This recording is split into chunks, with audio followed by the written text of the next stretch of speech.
Well, hello to all the candidates who are joining me for this online TOEFL IBT tutorial. To introduce myself, I'm Sering Wangchuk, and I currently work as an associate lecturer at the Royal Institute of Management. I also currently head the Department of Research and Consultancy. So that's what I do. By virtue of having undergone the TESOL certification, the TESOL here means teaching English to the speaker of other language, and having gone through the certification in the year 2015, um, I have since been teaching IELTS for last 6 7 years until the IELTS exam was discontinued here in Bhutan because of the COVID-19 disruptions. And since then, I've been teaching TOEFL IBT tutorial courses to people who have registered for the TOEFL IBT test here at RIM. Once again, I welcome you guys to this particular session. Um, before I get on to the details of what we're gonna do today in our session, I would like to first acknowledge some few people and some few people who has worked very hard to bring you this online tutorial session. Shout out to the RM Jempin Sokpa, who I think you guys might be aware of is the one who is conducting this online virtual TOEFL IBT tutorial session. And special shout out to Mr. Ugil Hendup, who is also working as a lecturer at the Royal Institute of Management.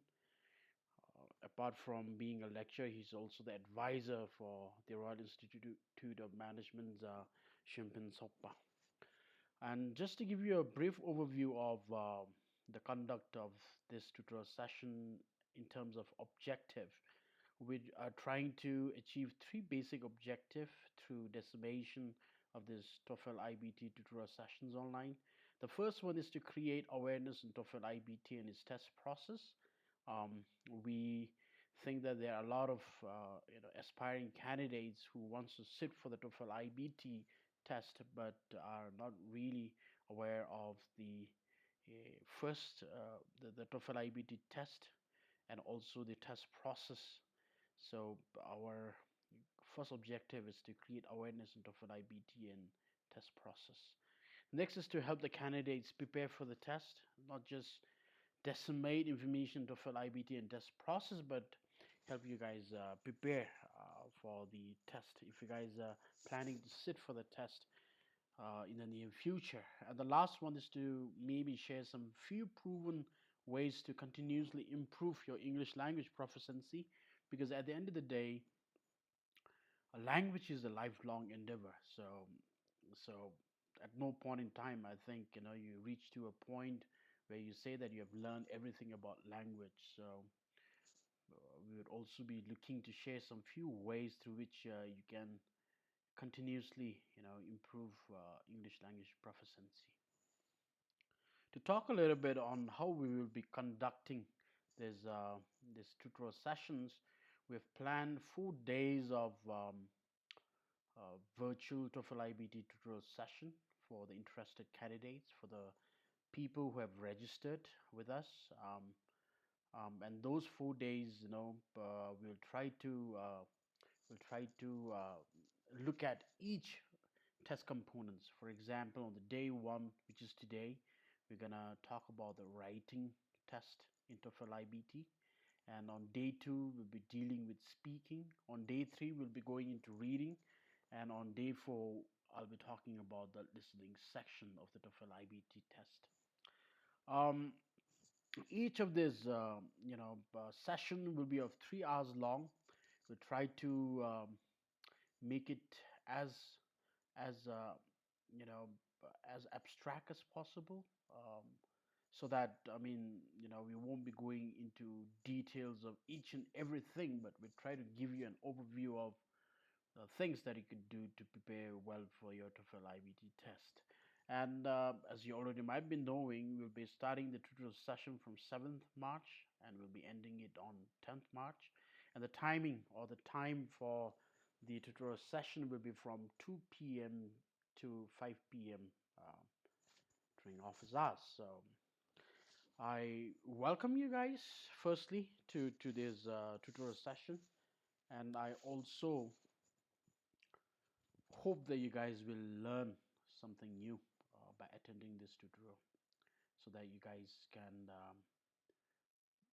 do your TOEFL IBT test and get the score that you are aiming for.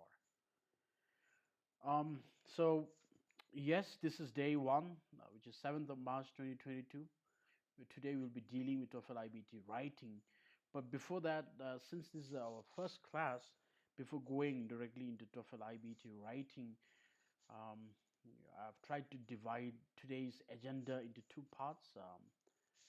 Part one is where I give you a TOEFL IBT orientation, and part two is where we then get into the details of TOEFL IBT writing. Within the part one, I will be introducing TOEFL IBT to you guys. We'll also be looking at the test components. And after that, I'll also explain to you the TOEFL IBT scoring system, and then go on and differentiate between TOEFL IBT and other test alternatives in the market, especially in Bhutan, and also then tell you guys about the test center and the test registration process, and I'll also be demoing to you guys how you can register for the TOEFL IBT test. That's the part one agenda. In part two, we will then be going into the TOEFL IBT writing. The first thing that I'll be doing is I'll be introducing TOEFL IBT writing and what kinds of writing are we talking about when they talk about the TOEFL IBT writing. And the next thing is we'll be talking about the writing test format. And after that, I'll also be going into the different question designs and also the different question types that you get confronted with when you sit for the TOEFL IBT writing. And the fourth one is I'll be explaining the TOEFL IBT writing rubrics, and how does those rubrics translate into specific English language components that are assessed, which then you can uh, concentrate and improve on to improve your test score. And then we'll end today's writing part by looking at some few strategies that you can use to improve your test score. And if time permits, I'll also try to show you guys through a hands-on process how we can basically sit for the writing test. So if you guys are ready, let's start with our session. So let's start the first part, which is the TOEFL IBT orientation. The first thing that you guys need to do is you need to understand what TOEFL IBT stands for. So TOEFL stands for Test of English as Foreign Language. Now, for you and me, who don't speak English as first language, for us, this is a foreign language, and TOEFL is basically a test for English, as a foreign language. So it's the test that you and I we sit for to assess our English proficiency. I would also want to talk a little bit about the second part of the uh, TOEFL name, which is the IBT part. So IBT here stands for Internet-Based Test. There are a lot of different kinds of tests available. If you are so there's something called excuse me. So there's something called PBT, which stands for paper-based test. Paper-based test. Paper-based test is a manual test. So, for example, I will be letting you guys know later, but IELTS, the version of IELTS which we used to have here in Bhutan used to be paper-based test. So wherein the test was somewhat manual in its process. So we have this IBT. IBT is the internet-based test, which is under which the TOEFL, you know, IBT is identified with. TOEFL also used to have a paper-based test, but that test is no longer active, and it's only provided in places where internet connections are not possible. So that's why we can say that TOEFL IBT is a popular is the most popular of the two. And we also have something called CBT, which is computer-based test. Computer-based tests. Of course, in the computer-based test, of course, they might also be using the internet to deploy the test. But the difference between internet-based test and computer-based test is that if you're sitting for the CBT, um, once you have, let's say you talk about writing, so you have sat for your writing test, and then you have submitted your essays, which are usually how they assess your writing. The assessment of your essay is, if it's done by an automatic machine, by an AI, then we normally try to put them under the computer-based test category. Um, on the contrary, when you talk about the IBT, the test might be deployed, or you might have to sit for the test by using a computer, but once you submit, let's say, your essay, those essay will be still be assessed by a human being. In the case of TOEFL IBT, they say that both computer and human being assess, just so that the validity of the scores is maintained, and you get the, you know so that your assessment is not biased in any form. So this is uh, this is what TOEFL IBT stands for in a nutshell. But to understand the TOEFL IBT test, and also to put TOEFL IBT test under a context, I usually find that this way of talking, this particular perspective on TOEFL IBT to be very useful. Um, the important things here is that there's components that you guys need to remember of the TOEFL IBT test. So normally, when I introduce TOEFL IBT to people, what I tell them is I talk about TOEFL IBT being a standardized testing system. I talk about TOEFL IBT being a standardized testing system, for testing English language proficiency. So language proficiency for people who speak English as second language, right? That's you and me. And the academics part is the language, the kinds of language that you need to use. The context within which you use English to be the academics context. So these four components are very important for you guys to understand, because this this explains the different aspects of TOEFL IBT. Just to explain to you guys, the first part, the first component, which is TOEFL IBT being the standardized testing system, what does it really mean? When a particular system is, of course, it's a testing system, and the system consists of measuring your language using four different components. This is listening, reading, writing, and speaking, right? So when we talk about these four components, which are assessed to then assess your level of level of English language, the term standardized here means that while they assess that, they have their own standard process, which is which are validated, and which remains true for the particular test. They also might have their own different process, questions, question design, and also the different question types. So by that, what we are trying to say is that TOEFL IBT has their own set of process that they follow, to assess your level of language. and also they have their own idea of question design, or the purpose of measuring, on what basis do they measure your language. And of course, from the question design and the process involved, then they have their own set of questions. um, for the TOEFL IBT, the question are all in the form of a multiple choice, unlike tests like IELTS and all, where you might get different kinds of question. In the case of TOEFL IBT, we just have one question type, which is multiple choice question.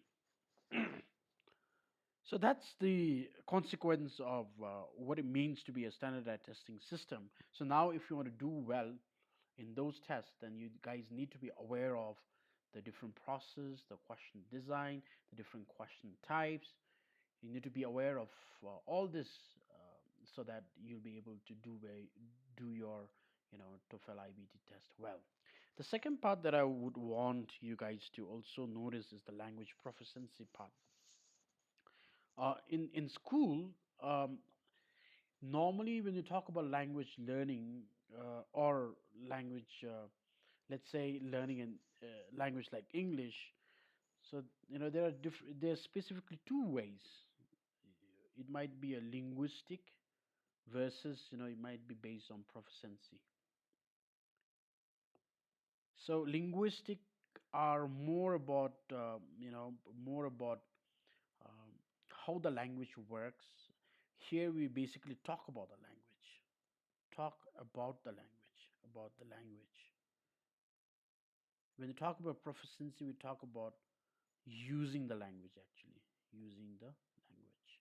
So so this is something that you really need to understand. TOEFL IBT is a English language proficiency test, which means it doesn't matter whether you know about something like, see, the parts of speech, or whether you understand prepositions or not, as long as as long as you know how to use them correctly. So that's why proficiency is very important. Yeah, so it doesn't matter whether you know about the language or not, but as long as you can use it, then that's what they're trying to measure. So this is also, the next thing, which is also very important. The third one is second language. There's also some few consequences to the test because of this particular fact. Now, this test is for second language speaker, people who don't speak English as first language. So when you prepare or when you sit for this test, they don't really expect you to have perfect English. I mean, at most sense, they will not be that strict. Okay, so even to get a fairly high score, 30 out of 30, for example, in the TOEFL IBT, you may not require perfect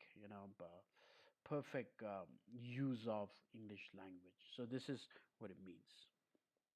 And the last part, I think the most out of these four parts, the most important one is the last one, which is academics. You know, TOEFL IBT tries to measure your ability to use English in an academic setting. So academics, what do I mean by academics? Academics means basically, let's say, if I give an example, it's a university setting, let's say, university setting. So the language, English language that they assessed is more into your ability to use English for academics, rather than them measuring your ability to speak English for everyday conversation, for example. And this is one particular fact that is very important in all those different tests. um, Apart from TOEFL IBT, there are also some few other English tests, for example, like BEC. I don't know if you have heard about BEC or not, but BEC stands for Business English Certification. And in such test, they try to assess your ability to speak English in a business context. So to close a deal, business deal and all. So it's more into the effective communication, but more for the business context. So TOEFL IBT is, or for that matter, a test like IELTS and all are also what we call as you know English language testing system, which tries to measure your ability to use English, your English proficiency in an academic setting. So once you understand this, the reason why I say the academics is the most important part is now when you sit for the TOEFL IBT, the kinds of question that you guys get confronted with is directly, you know, directly conforms to the fact that they're trying to measure your ability to use English in academic setting. So, for example, when they talk about writing, they will definitely ask you to write some few essays, and those essays or the writing, they might give you a descriptive writing or an argumentative writing. So which are the two kinds of writing that we normally use in a university context. So this is how it happens. Later I'll be telling you guys how specifically does this particular fact, TOEFL IBT being a language test for academics, really determines the kinds of question and how it really affects the test process and also the kinds of question that I get asked. And I will explain those in detail as we go along within each test components. Um, to go into the TOEFL IBT, I think you are now aware that the TOEFL IBT test system has these four test components, So they try to measure your English proficiency in these basic in these four basic language components, which is also the effective communication skills that we associate with any language, for example. So on a given day, when on a given day that you have registered for the test, you will first sit for the reading test, and then you sit for the listening test. After that, you'll be getting a 10 minutes break, uh, right? And after you finish your break, then you come back to the test center and you sit for your speaking and writing. So all the four components, you have to sit for this test within the same day. Reading takes place anywhere between the 54 to 72 minutes. That depends on the number of questions that you get in that particular test that you have registered for. So depending on that, it can take anywhere between 54 to 72, and the listening will take anywhere between 41 to 57 minutes, and depending on the number of questions that are given.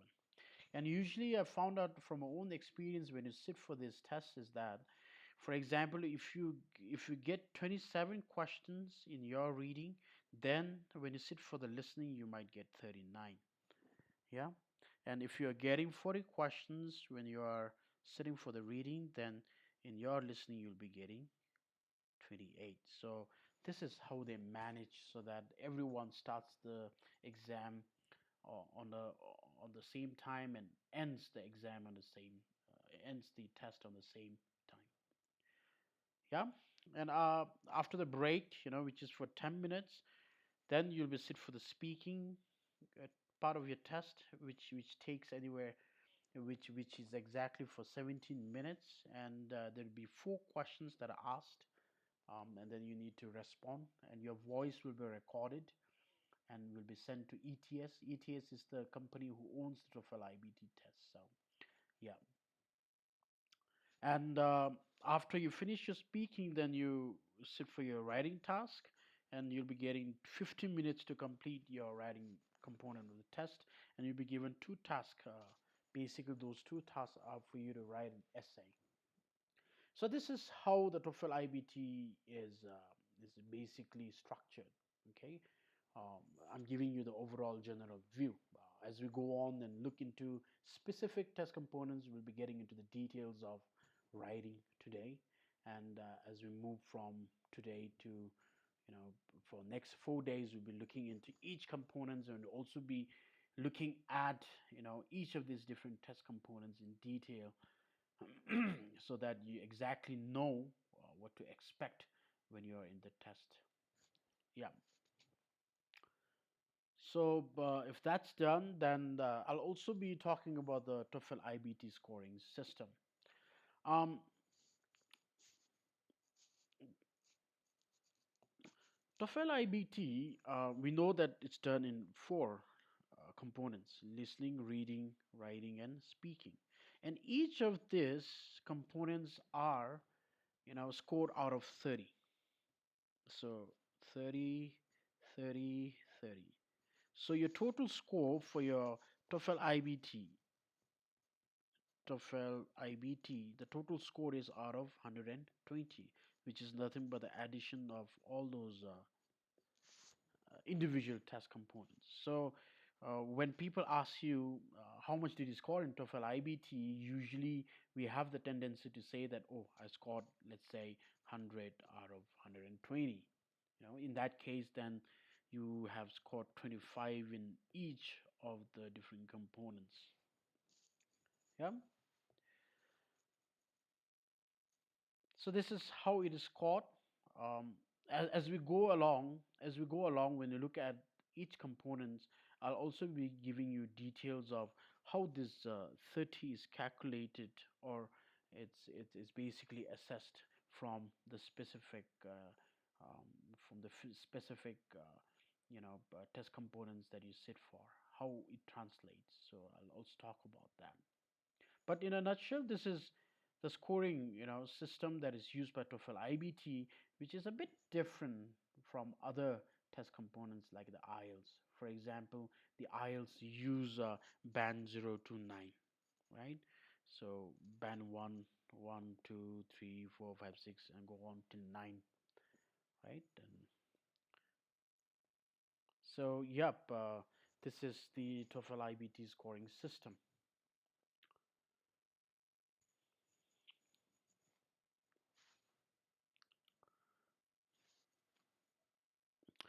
I also want to talk a little bit about other test alternatives here in Bhutan. Not really in Bhutan. I mean, of course there are a lot of alternative tests that you can sit for, but I'll just be giving you some other alternative tests, the language tests that are as popular as TOEFL IBT. The first one, as we've already talked about, I think I've mentioned it 3 or 4 times, is the IELTS, which stands for International English Language Testing System. And IELTS, just like TOEFL IBT, also has a computer-based test, but computer-based tests are not really popular here in Bhutan. And I think recently they are becoming quite popular because of the COVID-19. But before that, the paper-based test was in fact the more popular of the two. And until very recently, we also had an IELTS test conducted here at RM and also at IMS. But of course, they are no longer delivered here in Bhutan because of the COVID-19. And the reason was because the version of IELTS that we were,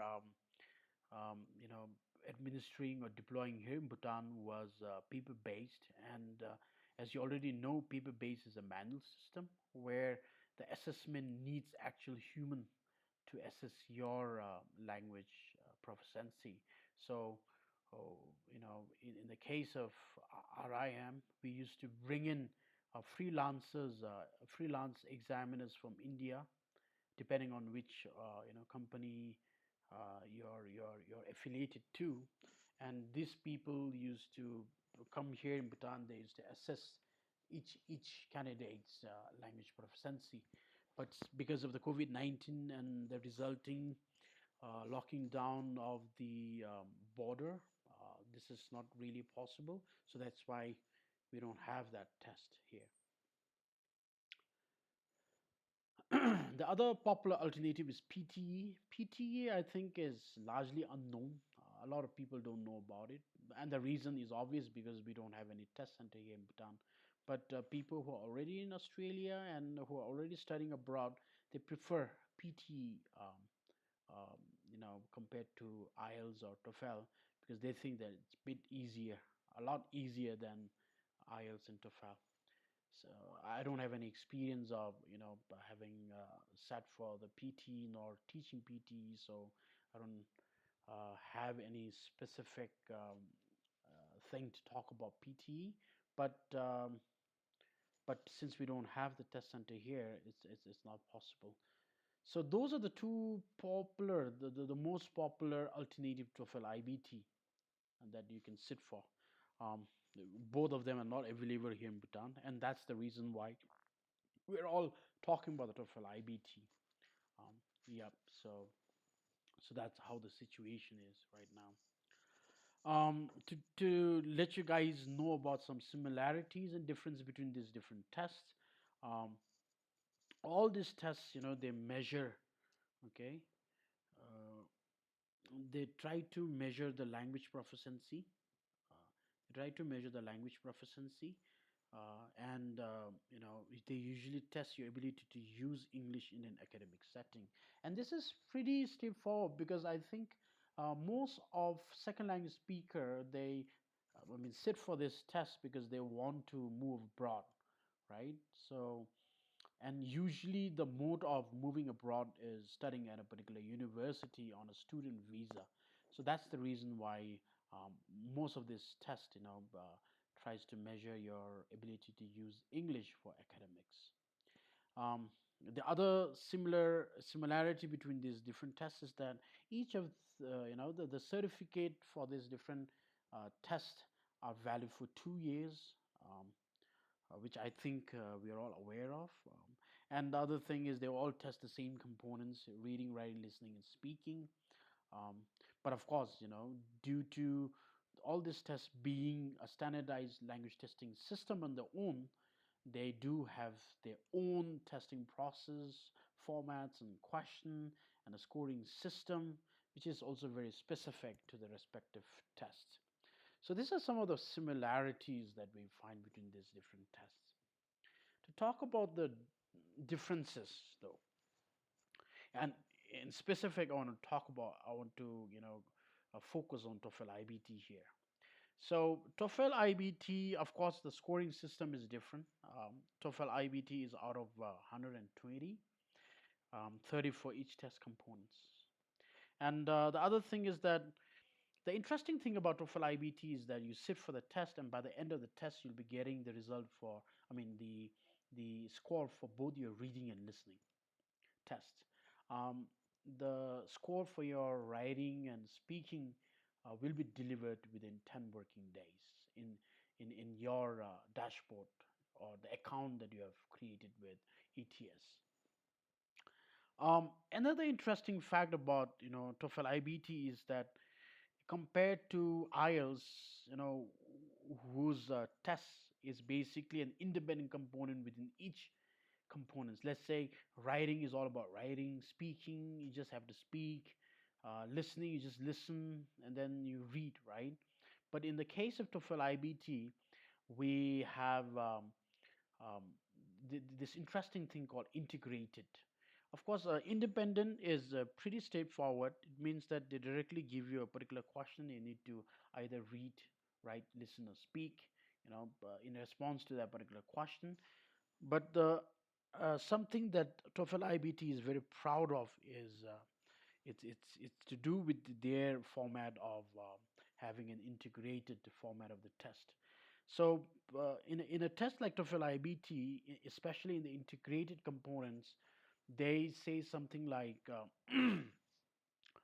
for example, when you're writing an essay, you just don't they just don't give you the question. They might ask you to first read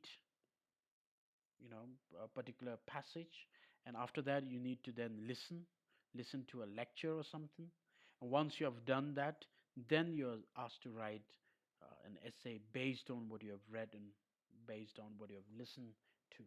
So that's the integrated part. You just don't write, when you're sitting for the writing components, you might also be asked to read and listen. So ETS, are very proud of this particular. I think they take pride in this particular component. They say that they, their test models the real life scenario that a student goes through when the students study at a university, where, of course, you have to read, you have to listen to lecture, and then you have to write, right? So these are some of the differences that you will find between TOEFL IBT and other test components. Um, when I teach TOEFL IBT, I normally get asked this particular question by the students. The students ask me whether IELTS is easier or the TOEFL, and I respond to them saying that it depends. It depends on specific components. Personally, I feel TOEFL IBT, a bit easier compared to IELTS, but but a lot of people say that they prefer IELTS because it's manual. Because when we sit for the TOEFL IBT, then you have to have other skills which are not directly which can directly affect your test, like for example your typing speed and also speaking to a computer, using a microphone, which is not very intuitive because that takes some level of getting used to. So I think yeah, a lot of people find IELTS easier than TOEFL IBT, but me personally, the answer would be it depends. Uh,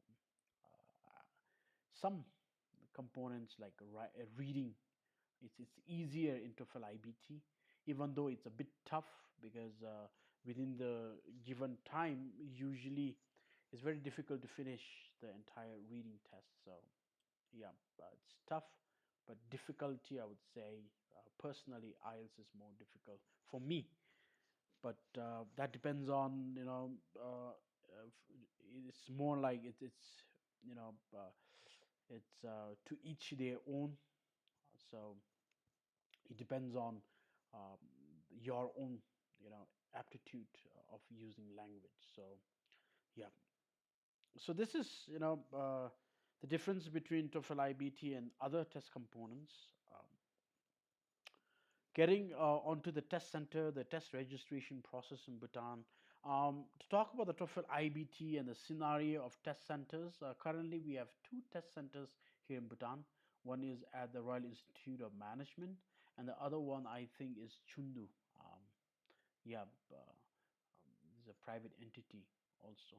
But here I'll be when I talk about the registration process and all, just to talking about RIM. At RIM, um, we don't really take care of student registration process. Um, to register for the TOEFL IBT at RIM, you have to go to a website called ets.org, right? So which is www.ets.org, ets.org, and then sorry, this is not capital; it should be small letter. So www.ets.org, and you need to create an account. uh, it's just like creating a Facebook account. Once you have created that account, then you can log into that particular account and then get registered. So you can log into that particular account, and by using that account, then you can register for the test. Register for the test. Now, since we don't, RM doesn't take care of student registration, we also don't deal with your registration fees and all. So you guys have to register on your own by using the ETS website. So uh, RIM has no control over who gets to get registered, or who doesn't get, because we are not at all involved in that particular process. Or what we do is we do announce, when the seats are available and active, and people are supposed to register by themselves on a first come first basis. Another interesting thing that I wanted to mention here is RIM has been providing a lot of free tutorial classes for the registered candidates. So, for example, if you have registered for the TOEFL IBT test on a particular date, then RIM usually deliver a free tutorial classes for you guys to attend. Yeah, so that you guys can prepare for your TOEFL IBT test. Yeah.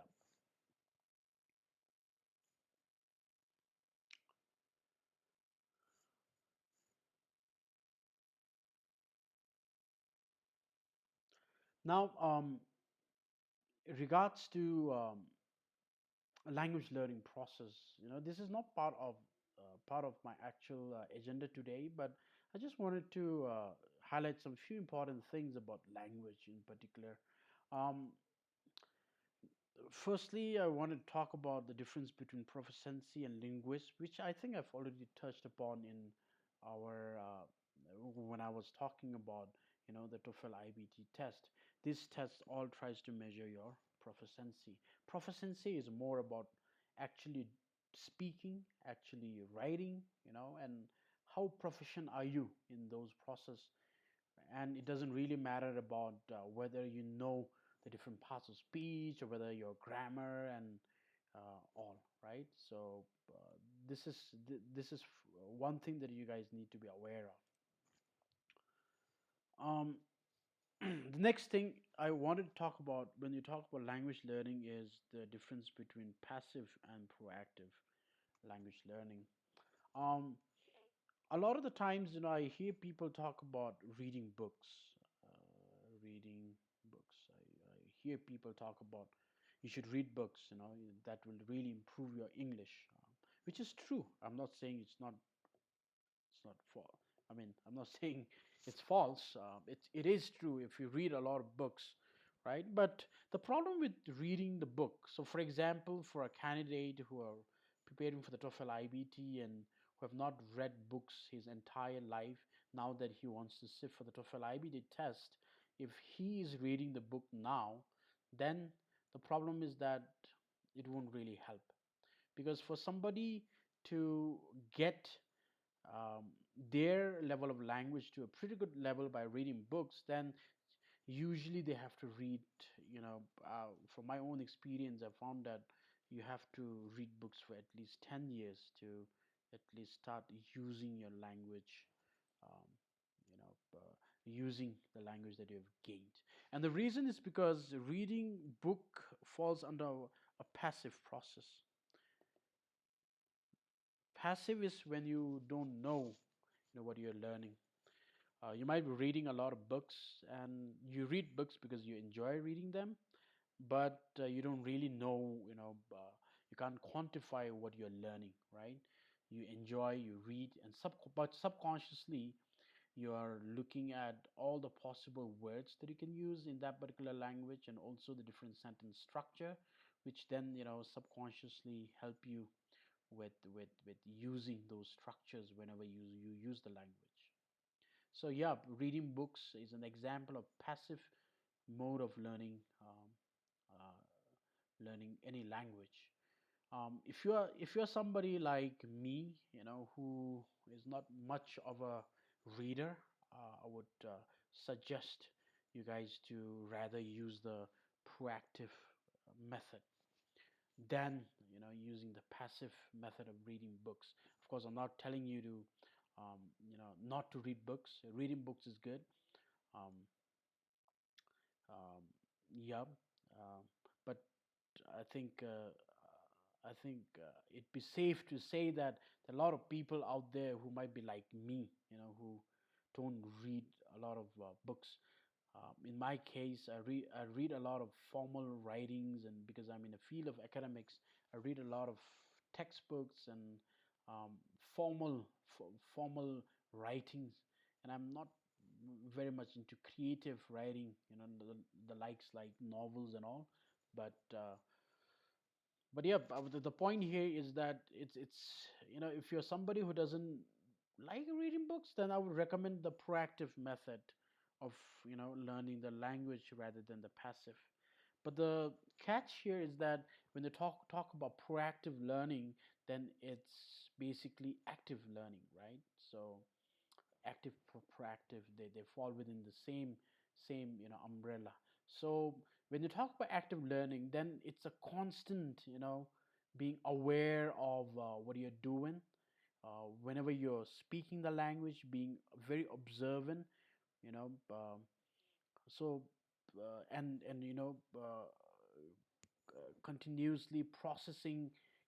If somebody's speaking, you have to concentrate and observe how they speak and what kinds of word they're using, the different kinds of sentence structure that they're using, and then you try to inculcate in your own. So there's a lot of auditing process that you do. Before you do something, you say like, okay, what am I going to learn? Why am I learning that, right? So, and then, I mean, basically it's the conscious way of learning language, but of course it's very meticulous and it's a very difficult process because you need to be at it all the time, right? So yeah, so I just wanted to talk about these two different ways of learning language.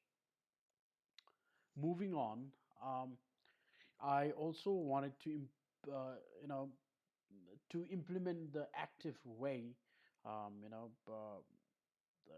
share my personal experience. I'm not from an English background, and I've used the process of reverse engineering. There's a term called reverse engineering in information technology and in problem solving, that I devised to improve my own language proficiency. Yeah, I'm also a second language speaker like you, so I don't have a history of having studied outside, or and especially be in I mean, among my generation we used to have um, Indian teachers. So until very recently, when I completed my engineering in year 2012, and when I joined here RM as a lecturer, I quickly found out that having a good language is required. It's something that is inevitable when you're in the field of academics and when you have to teach subjects to to candidates who are sometimes older than you. And I found out that language plays a big part. So ever since 2012, I would say I started with the process of improving my own language in the year 2013, and since then I've been employing reverse engineering um, to help me improve my own language.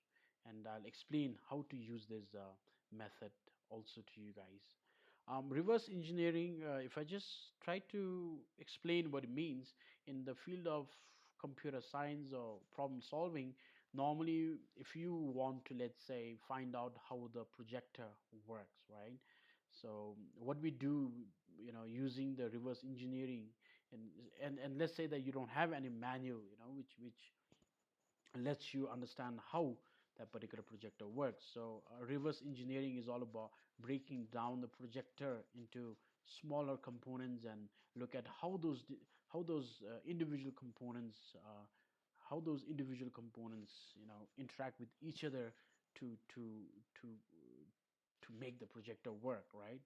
In the case of TOEFL iBT and language learning, I'm basically talking about knowing, let's say you have an essay, right?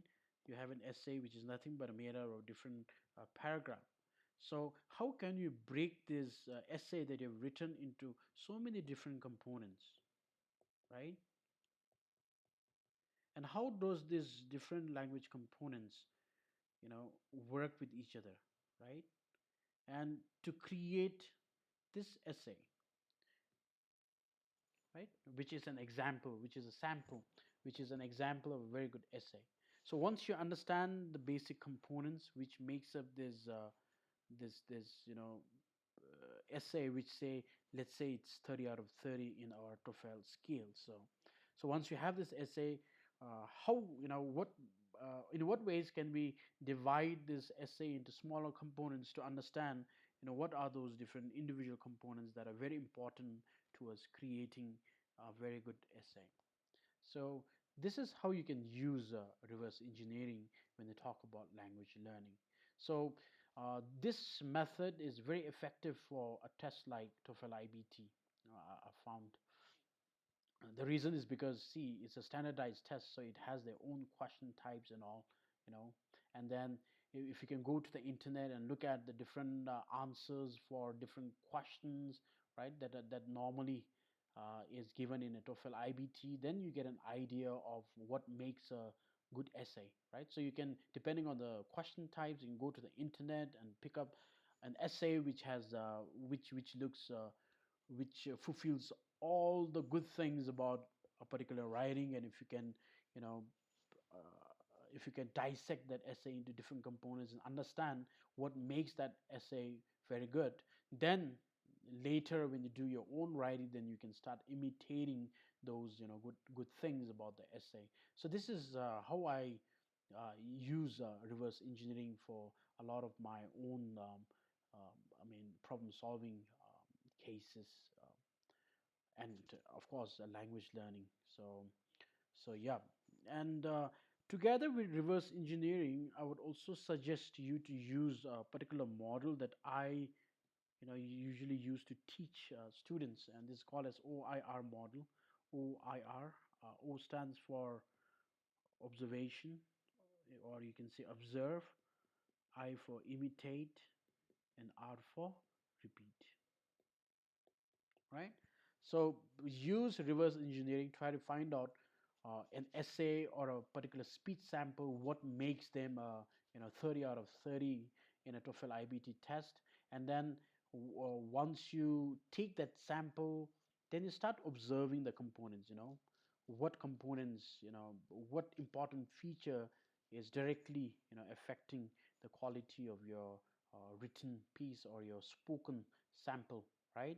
So once you understand those components, this is what it involves, you know. So after you implement the reverse engineering there, then you start observing, you know, everything is about observing. So when somebody's speaking, you try to observe how they are speaking, you know. You can think about things like collocations, the combinations of word that they're using, the tone that they're using, and also the fluency part, and also the rhythm, melody, and stressing patterns and all, which I'll be talking about later, because I'll be showing you guys how to implement the reverse engineering, right? Which is at the end of the day derived from the design of the question in TOEFL IBT. So yeah. So the first is to observe now, so right? Using reverse engineering, you start observing, try to find out some patterns, and then once you have observed, once you have found out those components, it's very important for you to imitate. Why imitating is important is because this test, you know, they try to benchmark you with a native speaker. So how a native speaker speak English is a bit different from how a second language speaker, for example, speaks. So you know, it's very important. I wouldn't say important, but it's very helpful to start imitating, because if you don't imitate, for example, let's try this. Let's try this particular exercise. Can you guys try to say, let's look at the next example? You know, say something like, let's look at the next example. Can you see how fast I speak, right? Now, this is an exercise which tells you how, you know, how long have you been using the language. You know, it's pretty simple at the end of the day. If you have been using the language for a very long time, then chances are that your language is already, you know, at a pretty good level. But if you haven't been using the language a lot, for example, if you haven't been speaking a lot, then, you know, it will be very difficult for you to say those statements, you know, in one go. For example, let's look at the next example. Some people, usually when I teach, you know, students struggle to say, student, you know, are not fluent enough when they say that. So it's like, let's look at next example. That's because, you know, they're not used to speaking English, so that's why their mouth position and all are not really, you know, up for that particular language. So it's very awkward, you know, when you speak English. So, you know, if you haven't been speaking, you know, so once you observe, it's very important to imitate, and, you know, by using a particular rhythm, melody, or a stress pattern that a native speaker use, so that whenever you speak, your speaking, or your speaking becomes, you know, how uh, normally a native speaker speaks. And this is important because I'm not trying to say, you know, that other languages are not important. Yes, of course, all languages are important, but here the context within which we are talking about English language is that you guys want to go to to a country where English is spoken as first language, basically you will have to communicate with people who are the native speakers of English. So you uh, might as well learn how to speak the language the way it should be spoken, actually, right? So that you find it easier to communicate with people. So once you imitate and you keep on practicing, right? So once you imitate it once and you keep on repeating. So for example, you're watching a movie and you have you're hearing, let's say, a character in a sitcom, right, which is happening right in front of you, speak something. You try to just repeat, imitate and repeat that. And once you practice, for example, let's look at the next example. Let's look at the next example. Let's look at the next example. Then your mouth somewhat becomes, used to this rhythm, melody, and all, and this results in improvement of your proficiency. So this is what I mean. So that's why I normally, when I teach candidates, usually it's too late, because usually the candidates are sitting for the test like next week or a few days from now, so they don't usually get that extra bit of time that is required for anyone to practice English, by using reverse engineering and the OIR model. So I just wanted to mention these two processes as a way, which you can use, to improve your English proficiency. Now, using this means now using OIR model should be integrated into your everyday life. For example, let's say you're coming home after an office and you're in the middle of a town, or you're looking at people walking, right? You just talk to yourself and try to explain or describe what is happening around. Just for example, if you travel by taxi, then once you get to a taxi stand, then you might just ask yourself that particular question, or you just talk to yourself saying that, oh, I see, three taxis in line, but since the first taxi is the first one, I might have to get into the first one because yeah, other taxis might move late, right? So you just speak like that and you talk to yourself, right? And then you speak once, you speak twice, and then and you keep on observing, imitating, and if you keep on repeating this in everyday life, in whatever you're doing, and by using the language, a time will come when speaking, writing, and all will be easier for you guys. And is as straight, as is as direct and as simple as this. It's all about, at the end of the day, using the language, yeah, every day, right? So that your proficiency improves. And if you have been speaking the language for a very long time, you will be getting good score when you sit for your TOEFL IBT. Um, so this is the end of the first part of our TOEFL IBT orientation part. I took more time than I think I took almost 1 hour to explain this, but I hope that this were some of the helpful information to you guys. If you guys have any questions, please comment. And at the end of the session, if we have time, or if you guys post questions, and I'll be happy to answer them at the end of the session. If you guys are still around, that is so. Yeah. So please do comment, and I'll try to answer your questions regarding the TOEFL IBT and how it's conducted, or how the exams are administered and all. So all this information, if you require, yeah, please do post questions. Well, then let's move on to the main part of our class today, which is the TOEFL IBT writing, right? So if you guys are ready, let's get going. Um, from the first part, we understood that TOEFL IBT is basically trying to measure your English proficiency in an academic setting. And that academic setting part is very important. The reason why I say this is because academic writing is very different from creative writing, right? So you can differentiate between creative writing, which is basically writing novels, right? Where you know the basic um, where the basic uh, I would say approach is to use a lot of descriptive language like adjectives and adverbs and all.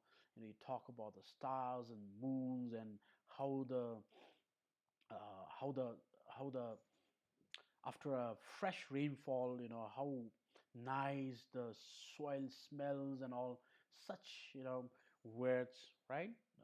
Because you want to be very descriptive in a sense that you want, a vivid scenario created whenever you're writing a novel, right? Which is, what creative writing is for. And people write creatively not because they want to decimate information and all.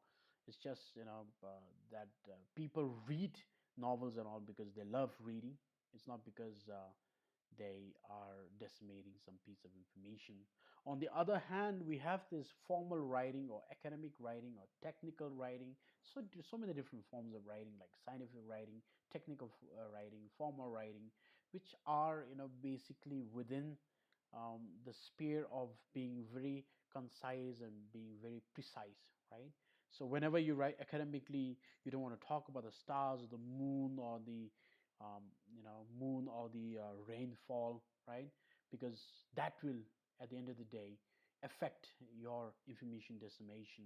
Because whenever we write formally to either, let's say, to inform or to convince somebody or to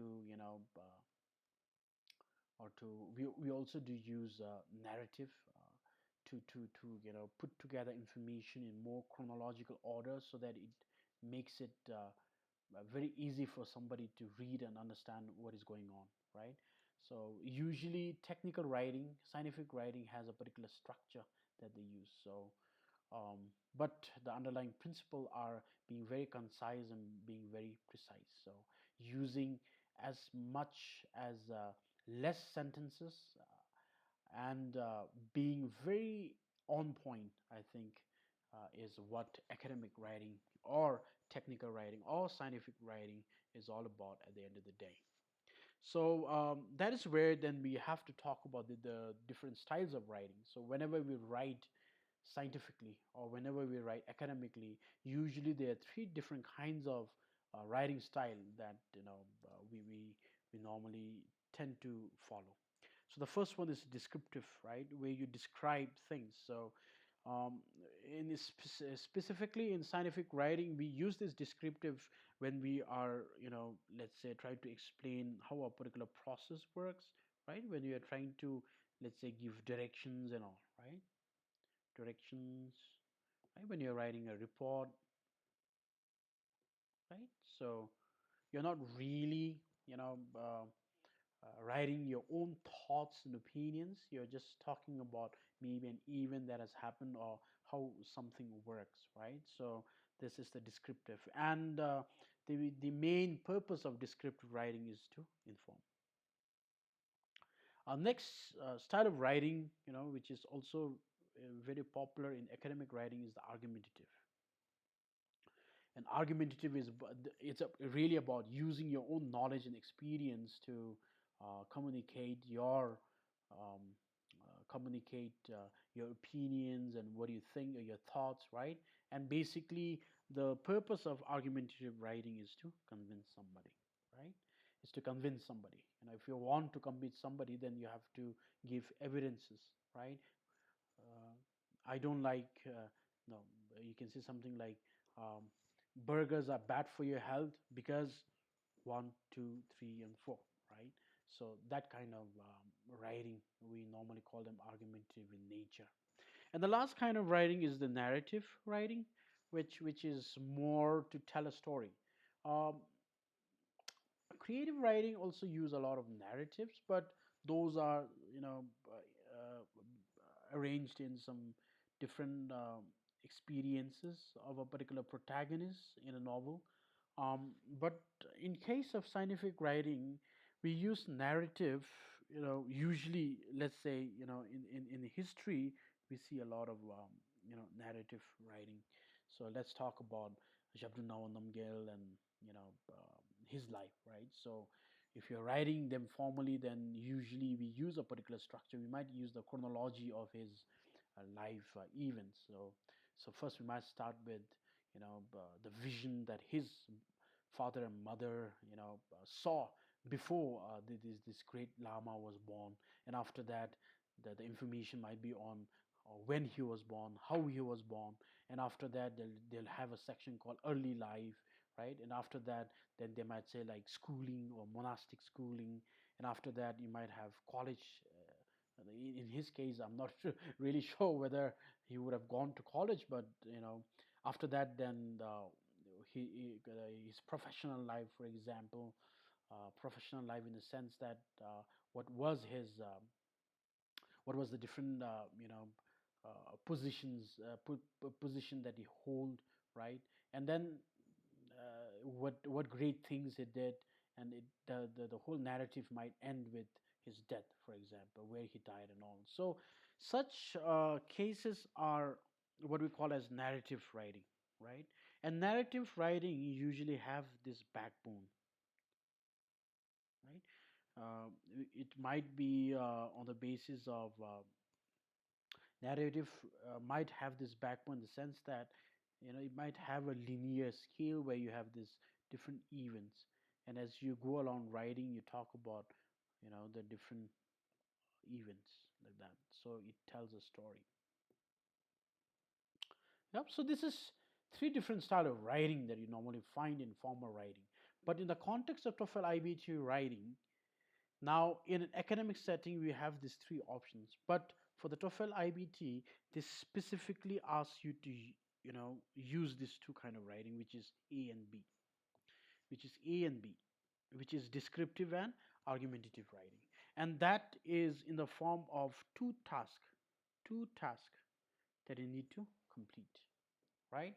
So task one in your TOEFL IBT, which is called as the integrated test, is about descriptive writing, and the main purpose of that descriptive writing is to inform. And task two, which is the independent writing, is an argumentative essay, and there the main purpose is to convince people. So if you are at a university and if you are studying a particular subject, the reason why you're sitting for the TOEFL IBT, chances, not chances actually, we do use a lot of descriptive and argumentative, writing in at a university. For example, when you do assignment, right, we use this argumentative and descriptive every time when you are studying a particular subject. So that's the reason why they're asking, you to know about this too. I mean, they're trying to measure your ability to describe and argue through your writing. So yeah, so this is the reason why this is the reason why they they ask you to do what you ask you to do when you sit for writing in the TOEFL IBT. So now to talk about the writing test format, the writing test is formatted in such a way that you have to complete two essays. Okay, so we usually call them task one and task two. So task one, which is the integrated essay. So I also told you guys that in TOEFL IBT, a different thing compared to IELTS and other tests is that you have integrated and independent part, right? Integrated means you just don't, in this case, you just don't write. Before you write, you might also have to listen and you might have to read a particular passage, right? And in the framework of what was discussed earlier in terms of different style of writing, this integrated essay is all about descriptive writing, or you can also call it as report writing, right? In this case, might not really be report writing as was as it is the case in an IELTS test, but yeah, it is descriptive style of writing here. And to complete this, you get a time of 20 minutes, which is excluding the reading and listening. So in the integrated part, if I try to divide what you have to do uh, in step one, right? When you sit for the TOEFL IBT writing task one, right? The first thing is they'll ask you to read a passage which will be anywhere between 250 to 300 words, and they'll be giving you 3 minutes to read that. They'll be giving you 3 minutes to read that passage. Once you're done with the passage, the screen will then move on, and then it will show you a speaker. It might be a speaker in the form of a lecture or just a conversation, right?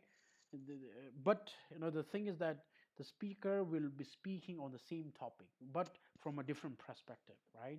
So usually that particular lecture or conversation, or a particular speaker speaking in the form of a audio will be 2 minutes, right? So you first read a passage, then you listen to a speaker speaking on the same topic, then you're asked to write. And usually they'll ask you to write a descriptive essay, which is like reporting on how the lecture contradicts with the points mentioned in the reading passage. So when you first read it, the the paragraph usually had some few important major points and the minor points and all, right? So after reading the passage, you have listened to the speaking on the same topic. So when you have heard, now usually in the TOEFL IBT, most of the time, I would say 80% of the time, the the speaker will contradict with whatever was mentioned in the reading. So now your job in the task one is to write an essay which talks about how the lecture contradicts with the reading passage. So that's what you guys need to do, right? So the important thing here when they talk about task one writing is here you're not writing your own thoughts or your own experiences, right? So since you are relying on the reading passage and then the video for information, there is something called accuracy. If you misinterpret or if you write some points that are not even mentioned in the passage or in the video, then you will lose mark for that. Yep. So that's the task one, the integrated part where you have to listen, read, and then you need to write, and then you'll be getting 20 minutes to complete that. Right now, I also wanted to mention the interface, right? So, like I said, TOEFL IBT, you have to sit in front of a computer and sit for the test. So, you would normally get a very minimal word text editor where you type your essays. So, where there's no spelling checker and all, right? So, whatever spelling you write will remain as it is. So, because at the end of the day it is a test of language. So yeah, and the format of the keyboard, when we talk about writing, especially if you're not really used to typing, then you might get into a lot of problem sitting for the TOEFL IBT writing, because you have to type, and um, the faster you can use the keyboard to type, I think it helps a particular candidate a lot. Well then we'll move to the task two now, right? So that was task one in your writing. Now task two is the independent part, or the part where where they ask you to write an independent essay, which is argumentative writing. So usually the questions are either, the questions that they usually give is you either choose between the two things or state your preferences among two options, right?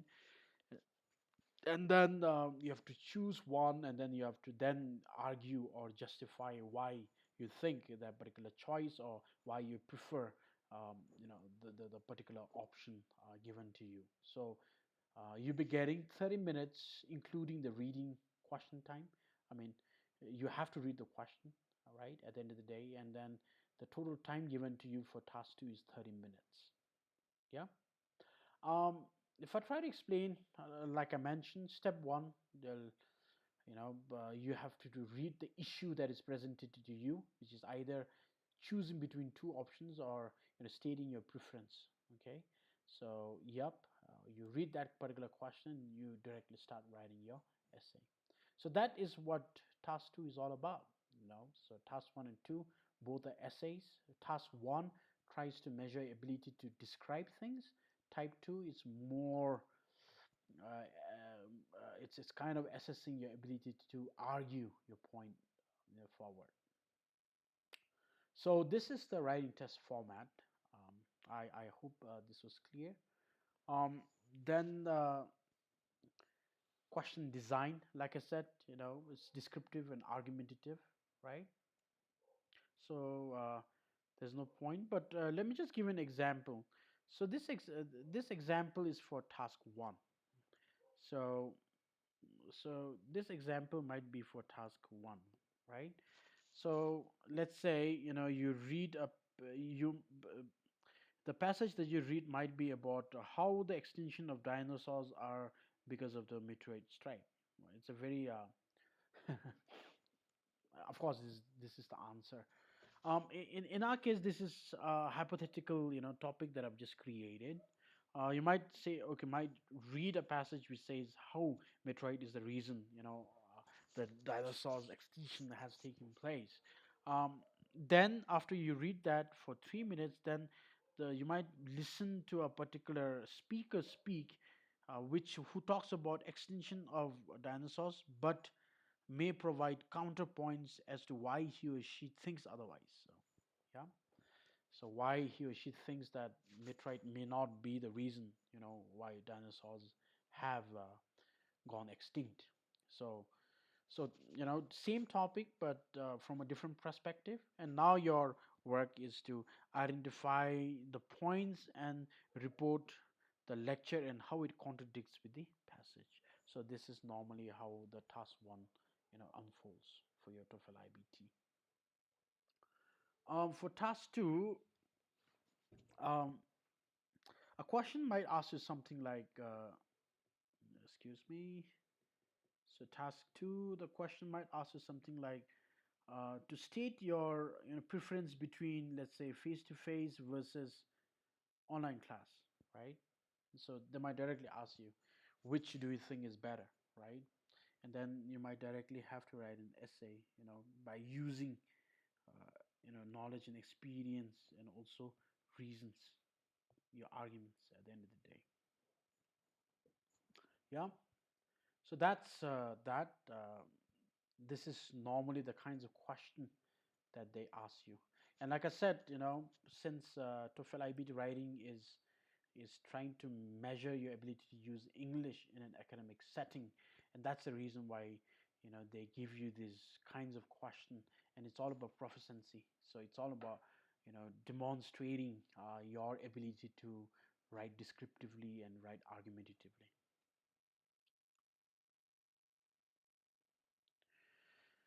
Um, Yes, now very important thing. Now let's say, since you're aware of the test components, writing test components in particular, and you also know about now the kinds of question and the tasks that you need to complete and the time given to you. Let's say you have sat for the TOEFL IBT and you've written 2 essays and you have submitted it to, ETS, right? On what basis do they assess, your writing? And the interesting thing is that TOEFL IBT or the ETS makes these rubrics public. Rubrics are usually the criteria, you know, you can also say criteria that they use to assess your writing, for example, right? And they make this public. If you go to Google and type TOEFL IBT writing rubrics, then you'll be getting you know you'll be getting a particular document, a PDF document, right, which spells how is your essay basically measured, or what criteria do they use. Okay. And both task 1 and task 2, task 1 is the integrated, and task 2 is independent. Both of them have their own rubrics. And for your writing, by using that rubrics, they score you between 0 to 5. So depending on how well uh, how well you achieves how well you achieve this different criteria or the rubrics, they'll score you between anywhere between 0 to 5. Now let's say you have scored 3 out of 5. Now this 3 is then converted out of 30, right? So this is how it is converted from this rubric to the actual score at the beginning, which I explained to you at the beginning. I said that TOEFL iBT scores you out of 30. So 3 6, so it means that you have scored 18 out of 30. So if you get a 3 out of 5, then you score 18 out of 30, right? And how do they, how do they give you score of 0 to 5? It depends on this criteria. They try to measure your task 1 writing on these 3 dimensions. One is the content, right? So when you're writing your essay, how accurate are the points that you've mentioned? So for example, we talked about in task 1, you have to read, and then you have to read, and then you have to what was that, listen, right? And then you have to write. So when you write, you have to rely on information which is provided in the passage, and also in the listening material, or the speaker speaking, right? So when you write your essay, they'll check how accurate you were, right? If you misinterpret, or if you miss a very important point, then you get a negative mark. Okay. And completeness is, for example, reading passage might have, maybe, let's say, 3 major points that are very important uh, in that particular passage, right, that you have just read. So let's say you have not written the points, all 3 points are not mentioned in your essay, which means that your essay was not complete. So you might also get negative mark for that, right? So the first dimension is the content part. The second one is the language used. Now when you write, the first one is checking how appropriate and precise are your use of words or use of vocabulary, right? If you're using words, if your use of word is I mean, very diverse and very accurate, then it means that you might get pretty good score, right? And the next thing that they also look at in language use is how appropriate and precise, do you use the grammar. So since this is a proficiency based test, normally they don't ask you specific grammar questions, right? They all they do is ask you to write an essay, and from that essay they try to make out whether you understand a particular grammar rule or not, and whether you have some grammar mistakes that gives away your proficiency, right? So in that case, so language use, they'll try to measure your use of words and also your use of grammar. Yep. So this is the second dimension that they use to assess your IELTS IELTS writing, task 1 writing, to be very specific. And the third one is the organization. Now we talked about vocabulary, we talked about grammar, we also talked about the content in terms of accuracy and completeness. The third dimension that I also look at is the cohesion, I mean organization. So when you talk about organization, it's all about how you're organizing your essay, right? What is the relationship between the words? So how are you forming sentences and all, right? And what is the relationship between sentences? So at the end of the day, essays are nothing but words combined to form words combined to form sentences, sentences combines to form paragraphs, and paragraphs combine to form the actual text or the essay, right? So when you talk about organization, we talk about cohesion, which is cohesion or cohesive bond, right? In science, we normally say that cohesive bond is very high in water, the surface tension, right? And that's the reason why the droplets of water, they always stick together. So this is what cohesion means. And in the context of writing the essay, it is very important that you create a specific relationship between words to form sentences, sentences with another sentence to form paragraphs, and also create a relationship between paragraphs to create your essay or the text. And of course, that's the language components. But if you do cohesion well, then at the end of the day, what they're trying to see is how coherent are you. Coherent means clarity, the clarity with which you write. Whatever you're writing, is it clear or not, right? Now, usually, when they talk about technical writing, clarity, to improve clarity, we talk about logical sequencing. Logical sequencing.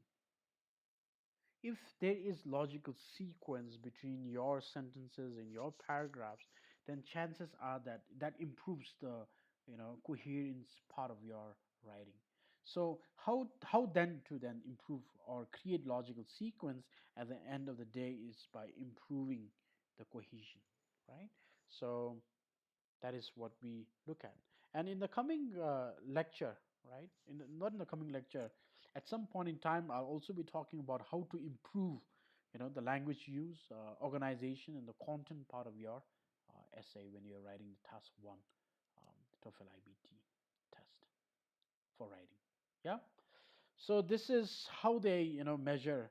And then I've not really shown you guys here, but if you go online, let's say, if you go online and if you search for something like let's say uh, TOEFL writing TOEFL writing rubric. I think you can't see it here, but yeah. And then you would see something like this. You have this TOEFL independent writing rubrics and all. If you click to that, then this is basically the rubric that shows the details of how they give you a score between 0 to 5, when they assess your writing. So this is for the independent writing rubrics. They give, like I said, the score, is between 0 to 5. And here they describe, at each score, what they describe specific features of your essay. If you fulfill those, then on which level, your score falls in. So I would suggest you guys to go download this thing, since it's freely available online. Download all these rubrics and understand, right, to the basics of what makes, or what are the things that you need to concentrate or you need to focus for you to improve your TOEFL IBT writing score. So yep, please go check this.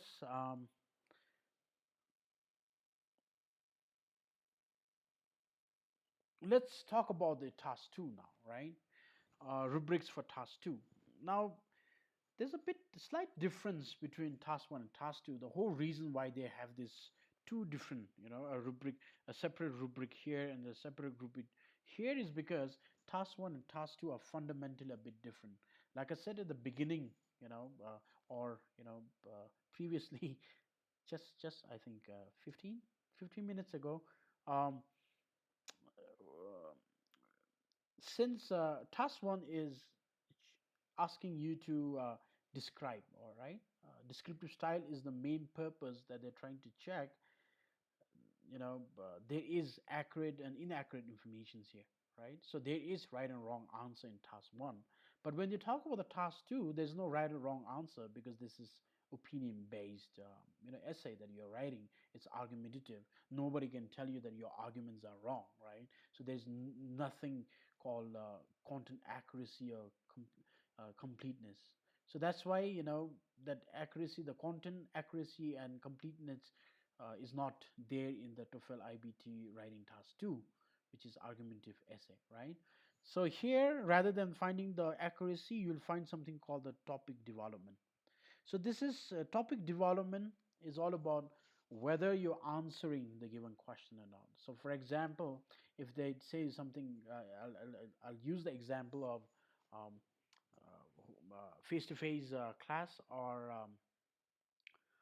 online class, right? And then the question might say use examples, right, and experiences to state your preference, right? So in this case, the question directly asks you to state examples and all. right? So it's very important for you to state some few relevant examples when they do that, right?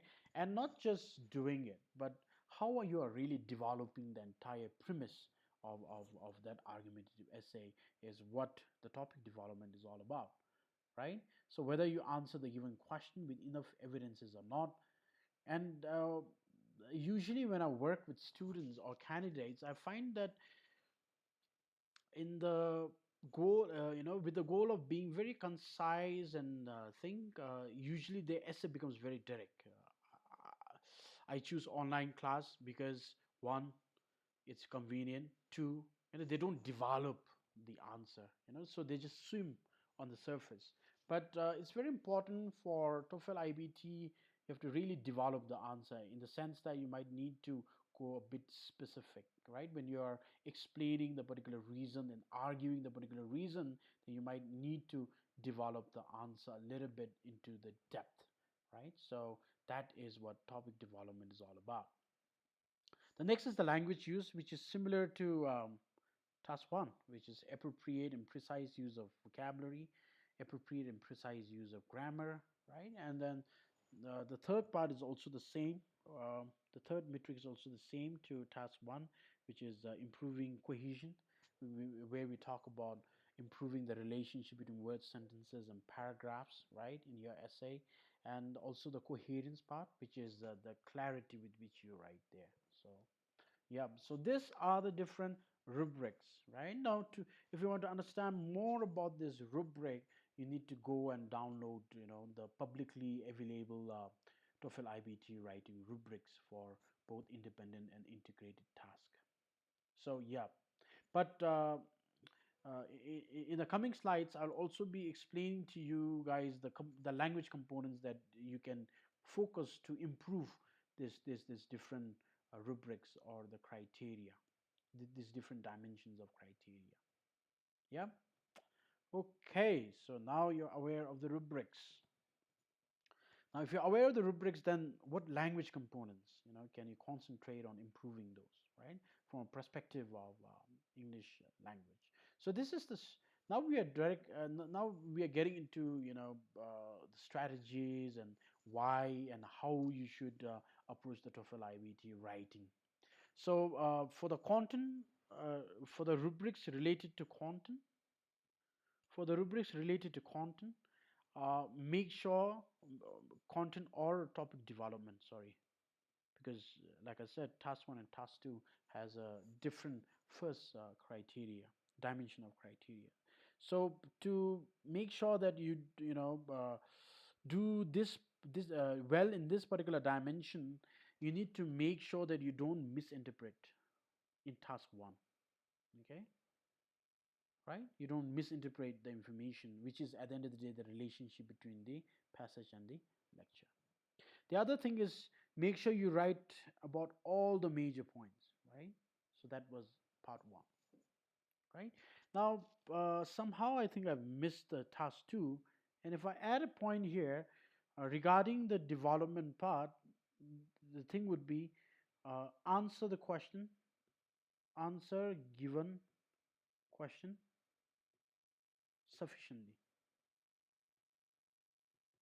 By that I mean you need to develop your answer, not just jot down the reasons, right? You need to explain it and put it in a way, that you convince people.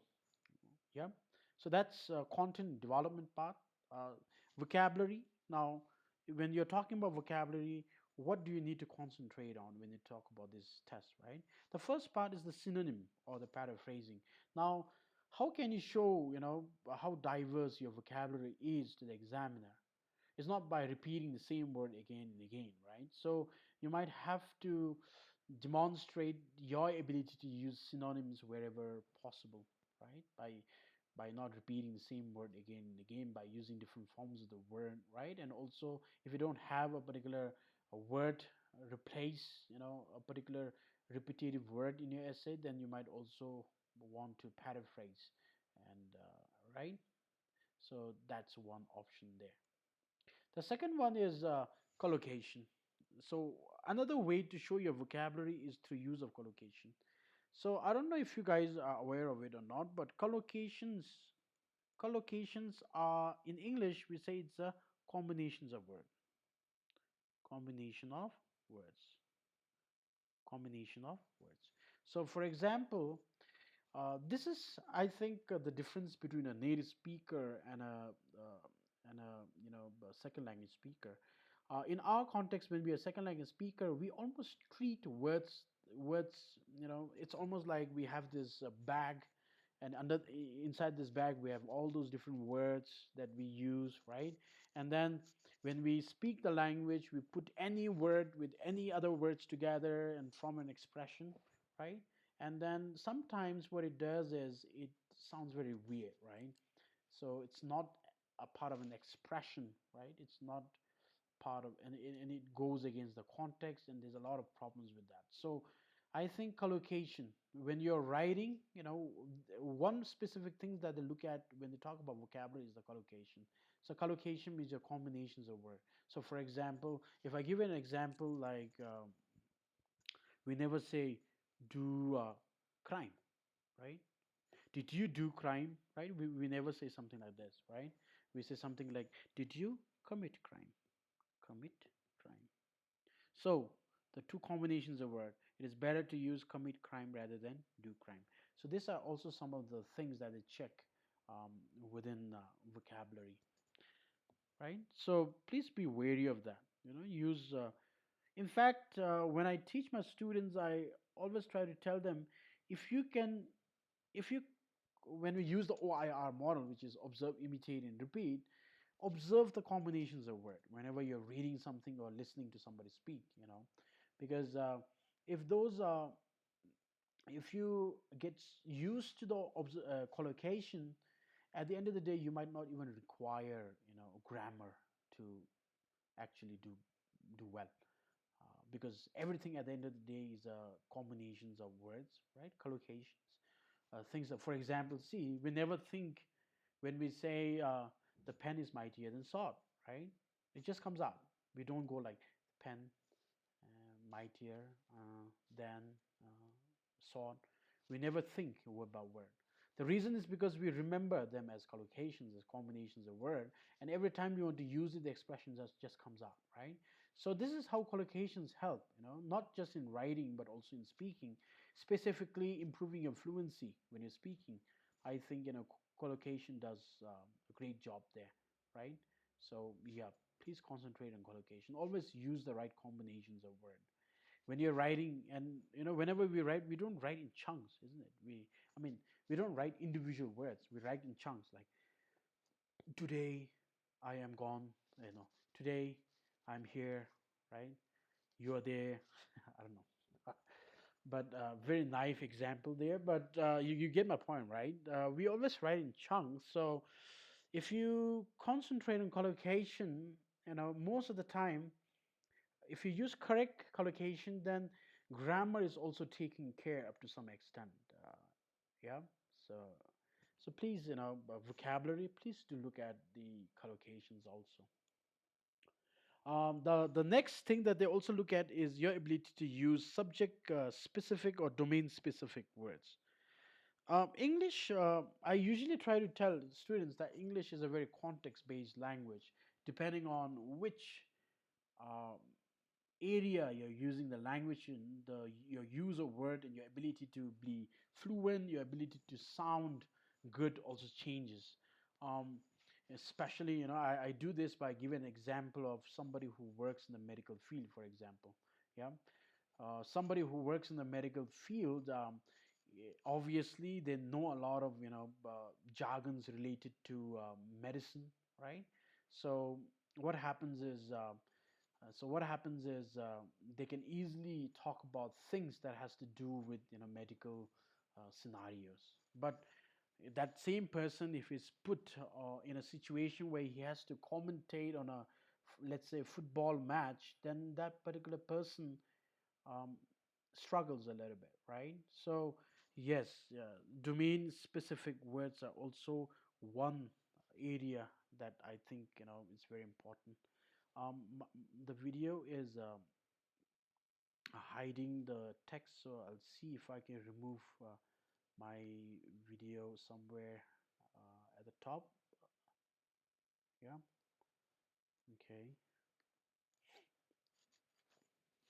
So yeah, so for example, depending on what you're writing on, if you can use subject specific words or domain specific words, or what we call technical jargons or bombastic words, right? I think the words in our school days, our teacher used to be like, don't use bombastic words. But in a test like this, it's, if we can use, good words, I would recommend everyone to use it, because that shows, because at the end of the day, it's all about demonstrating your diversity of your vocabulary, and also how diverse is your word usage, right? So yeah, the subject specific or domain specific words are also very important. The next one is the word choice. Of course, by using synonym, paraphrasing, and subject specific words, the indication is that be very lavish with the kinds of word that you use, right? But very precise and specific. Don't go like too much paraphrasing, because paraphrasing is useful sometimes, but don't do a lot of paraphrasing, because then uh, your writing will have a lot of explanations, which sounds completely, too descriptive, to the point that you're describing each and every word, right? Which is not what you want. So limit your paraphrasing. Wherever possible, if you have a word that you can replace, use synonym. You concentrate on collocation, and also try to use some such specific words depending on what you're writing on, right? Um, then the last one is, of course, we are asking you to think about, use as much words as possible, but at the end of the day, I think it needs to be accurate. Whatever words you use needs to be accurate. Now, accuracy can be in terms of meaning, and also accuracy can be in terms of context. Meaning, if you, of course, use the wrong word in the sentence, then that completely changes the sentence. So it's a mistake, right? And then you will be getting wrong mark. I mean, negative marks for it. Context, by that I mean some words are better in some contexts than others, right? It also depends on the register, what we call register in English, register. If we talk about, all right, sorry, you can't see that, register. So when you talk about English, we have these two basic tones that we normally use, formal and informal. And word usage in context could be something like saying something like, um, uh, okay, let me give you an example. I'm planning to have children by the end of this year. You know, have is the correct words to use there, right? But can we use words like, I'm planning to manufacture two babies by the end of this year? Or you can't use something like, I'm planning to produce two babies by the end of this year. Um, I mean, meaning wise, you get what the sentence mean, but in terms of context, but we normally, when we talk about babies, is very informal, right? Um, and the babies are always loving, and also you want to be informal and be caring, and by using, I want to have babies, right? Not really manufacture or produce babies. So context in that sense is also very important. So I would recommend you guys to yeah, in terms of vocabulary, synonym, paraphrasing, collocation pattern, subject specific words, right? And word choice in terms of meaning and context is very important. If you take care of these four different dimensions, then I think it would be easier. And of course, then you make sure that you score well. Moving on to the grammar, when we talk about the grammar now, right? Grammar rules, right? But from a proficiency point of view, we're not really talking about all those grammar rules one by one, starting from, let's say, subject verb agreement, or right, parts of speech and transitive verb, intransitive verbs. We're not talking about all those things. Here, when we talk about grammar, what we're talking about is we're talking about sentence structures. Why sentence structures? Because at the end of the day, we use grammar to create sentence structure. I mean, sentences, right? So, grammar in the context of proficiency or TOEFL, IBT, or any other test is in terms of how many different sentence structures can you create? How many sentence structures? Or let's not try to be very explicit. Just say uh, how diverse is your diverse. How diverse are your sentences? In English, we have different kinds of sentence structure, right? I think you might already be aware of it. Simple sentences, compound sentences, complex sentences, and we also have something called complex sentences, which is nothing but a combination of those. And whenever somebody writes something, uh, the reason why we also call writing as art is because you know by that I mean that those four different kinds of sentence structure doesn't make the entire sentence structure in the whole wide world, right? Depending on how you use the language, and that's the exciting part of writing. Different people create different sentence structures, but if you have a basic understanding of the four basic reference sentence structure, right? Then, and if you follow that, then usually you can make sure that your grammar, you do well in this particular rubric, which is the grammar. So in your essay you need to make sure that you have all kinds of different sentence structure, so that you demonstrate to the examiner that you can use all different kinds of sentence structure. So that's very important. So that is the sentence structure part. The next would be the conjunctions, right? Now, to create that sentence structure, when you talk about the grammar, I would also ask you guys to concentrate on the conjunctions, because conjunctions combine individual words together to form a sentences, right? Relationship between the sentences. For example, when you create those different sentence structure, it's all about understanding which sentence structure uses which conjunctions. So I would ask you guys to do that. Concentrate on conjunctions and all. And at the end of the day, if you can relate a particular conjunction with the different kinds of sentence structure you create, then you can uh, be more controlled in this process of writing. Um, Usually, I use this particular analogy to explain this to the students. Um, I I talk about usually how creative writers find the need to go to the hill station to write, or to get an inspiration to write, right? But how this is very different to a formal writer or technical writer. A technical writing doesn't have the luxury of going you know looking for inspiration in the mountains. um, I mean, the ones who are writing technically has to be able to write everywhere, on a moving bus, maybe on a toilet pot, right? Every time you write, you need to be able to write. You can't wait for inspirations to come, and then, so that's not sustainable, right? So at the end of the day, um, it's very important to understand how to simplify writing, so that when you write for technical reasons, right? So when you're writing formally, because at the end of the day, the purpose of writing technically is totally different from writing creatively. So I would suggest you guys to go and check out some few YouTube videos on different sentence structures and different conjunctions.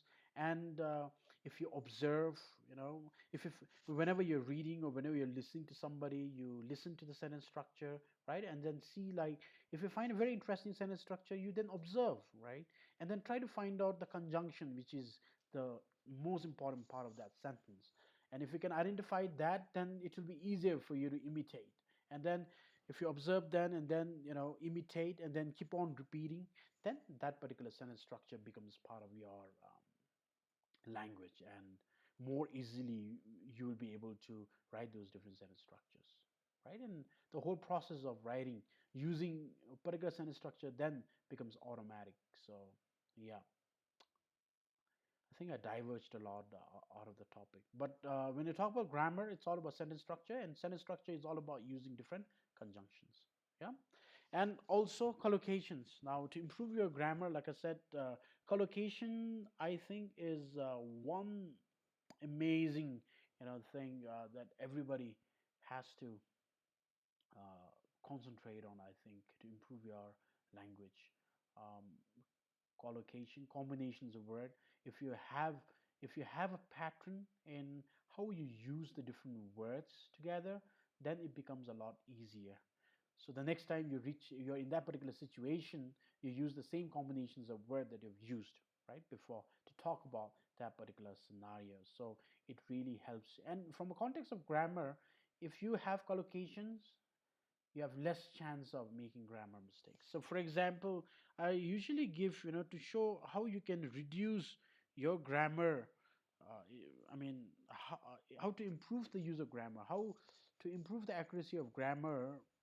um, I give this example, like for example, the preposition.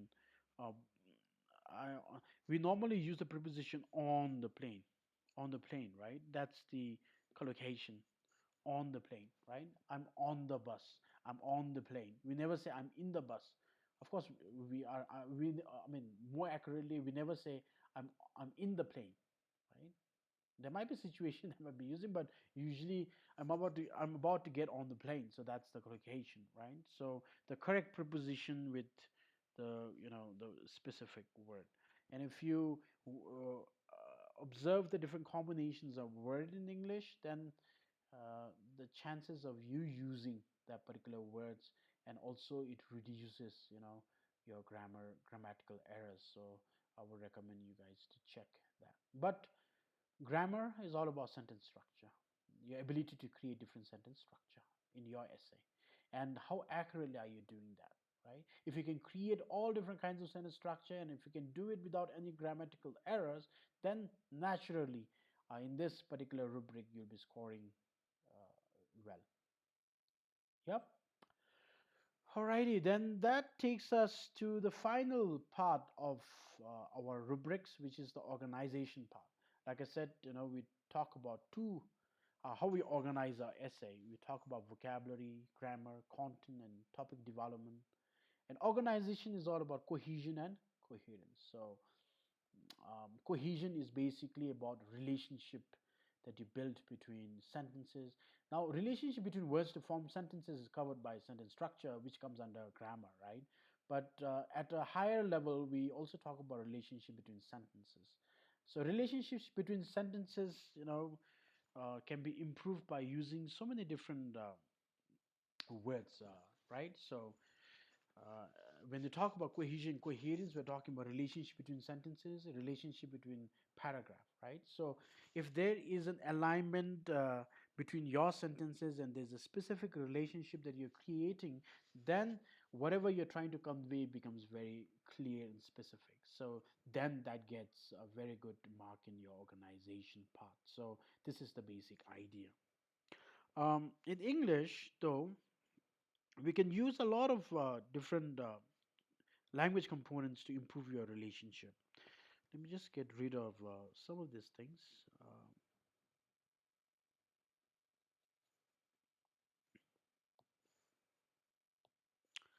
So we can use pronoun to improve your relationship. We can use determiners. We can use conjunctive adverbs. We can use signpost languages, right? If I give an example of how we can use a pronoun to improve the relationship, is let's take this, right? So so there is a picture of a boy and a dog.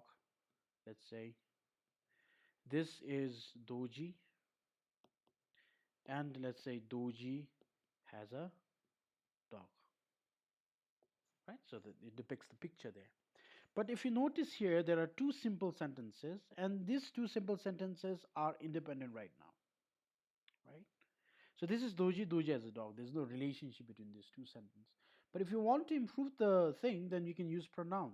Now, pronoun is I think if you're aware of parts of speech, then it replaces noun, right? So he, for example.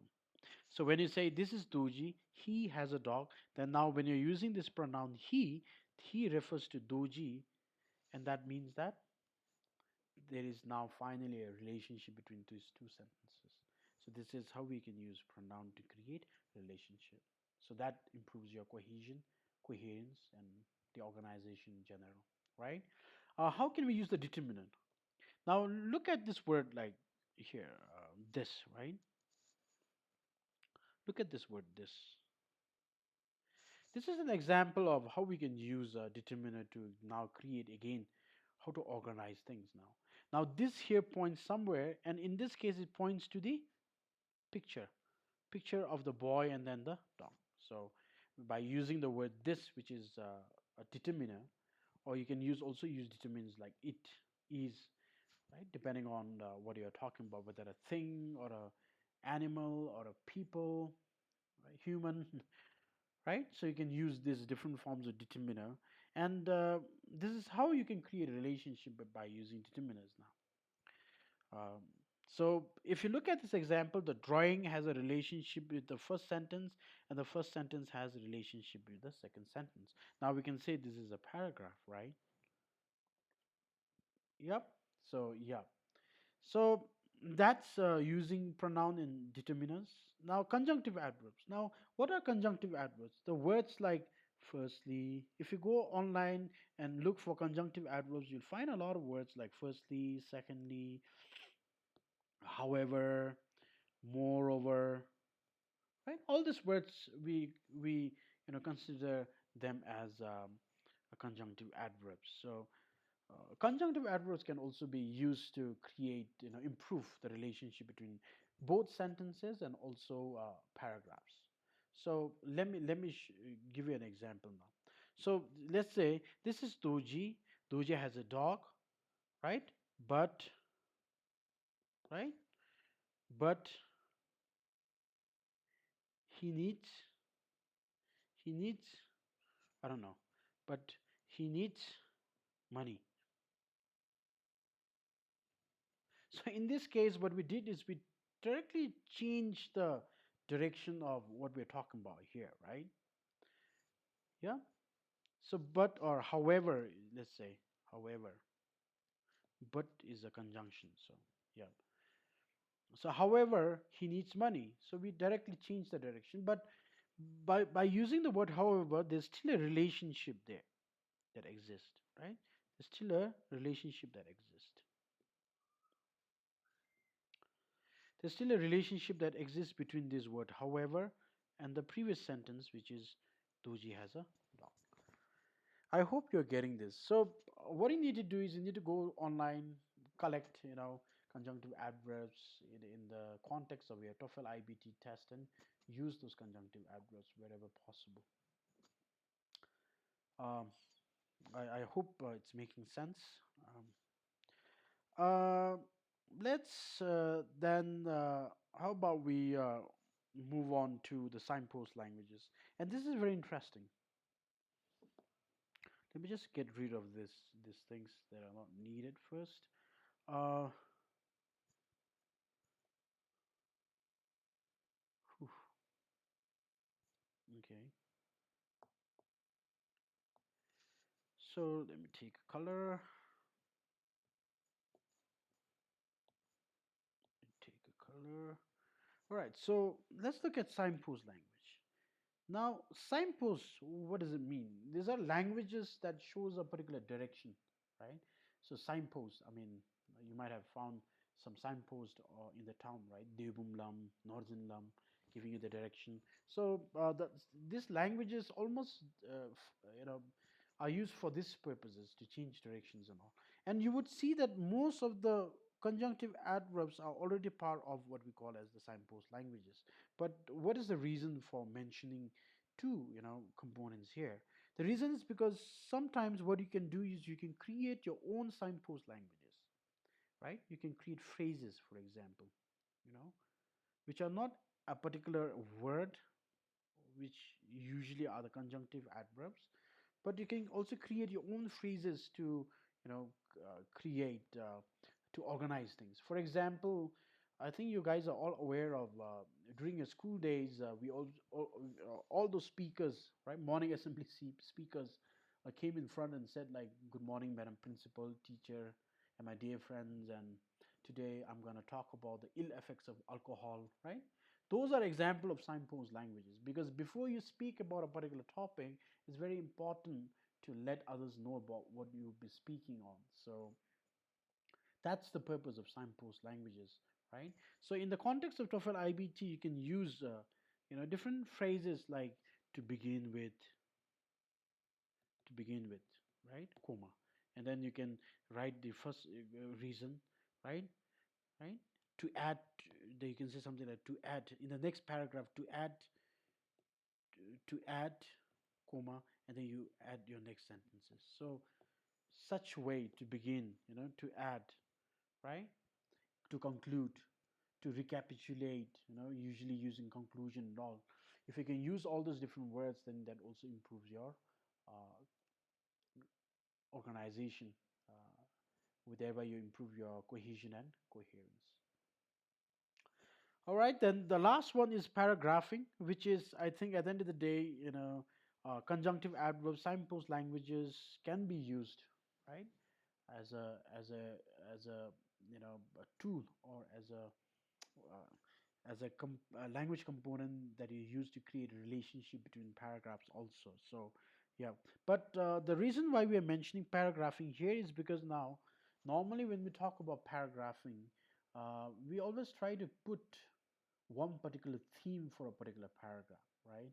uh, we don't put in two or three different themes in the same paragraph. So in the context of TOEFL IBT test, let's say you're writing an argumentative essay, we say like, okay, online classes are better because it's way more efficient.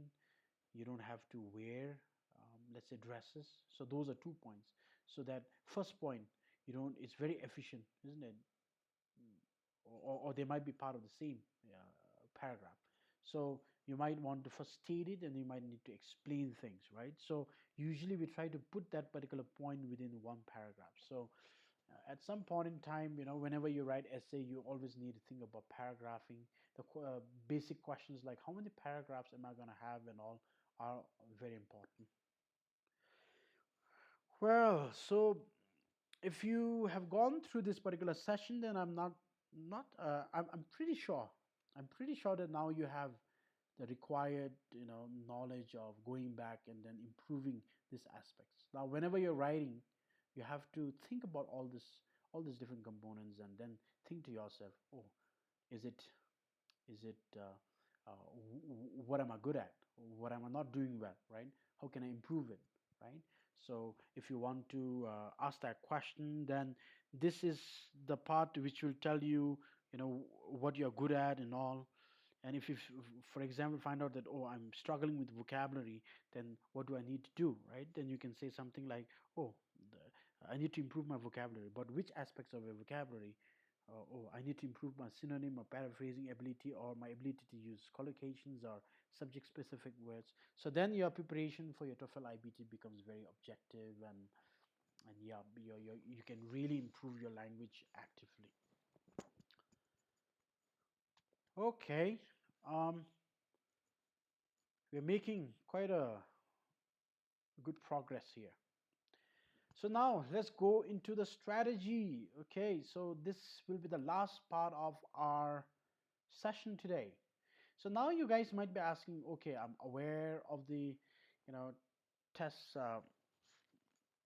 structure or the test format. I'm also aware of the kinds of questions that I'll be asked.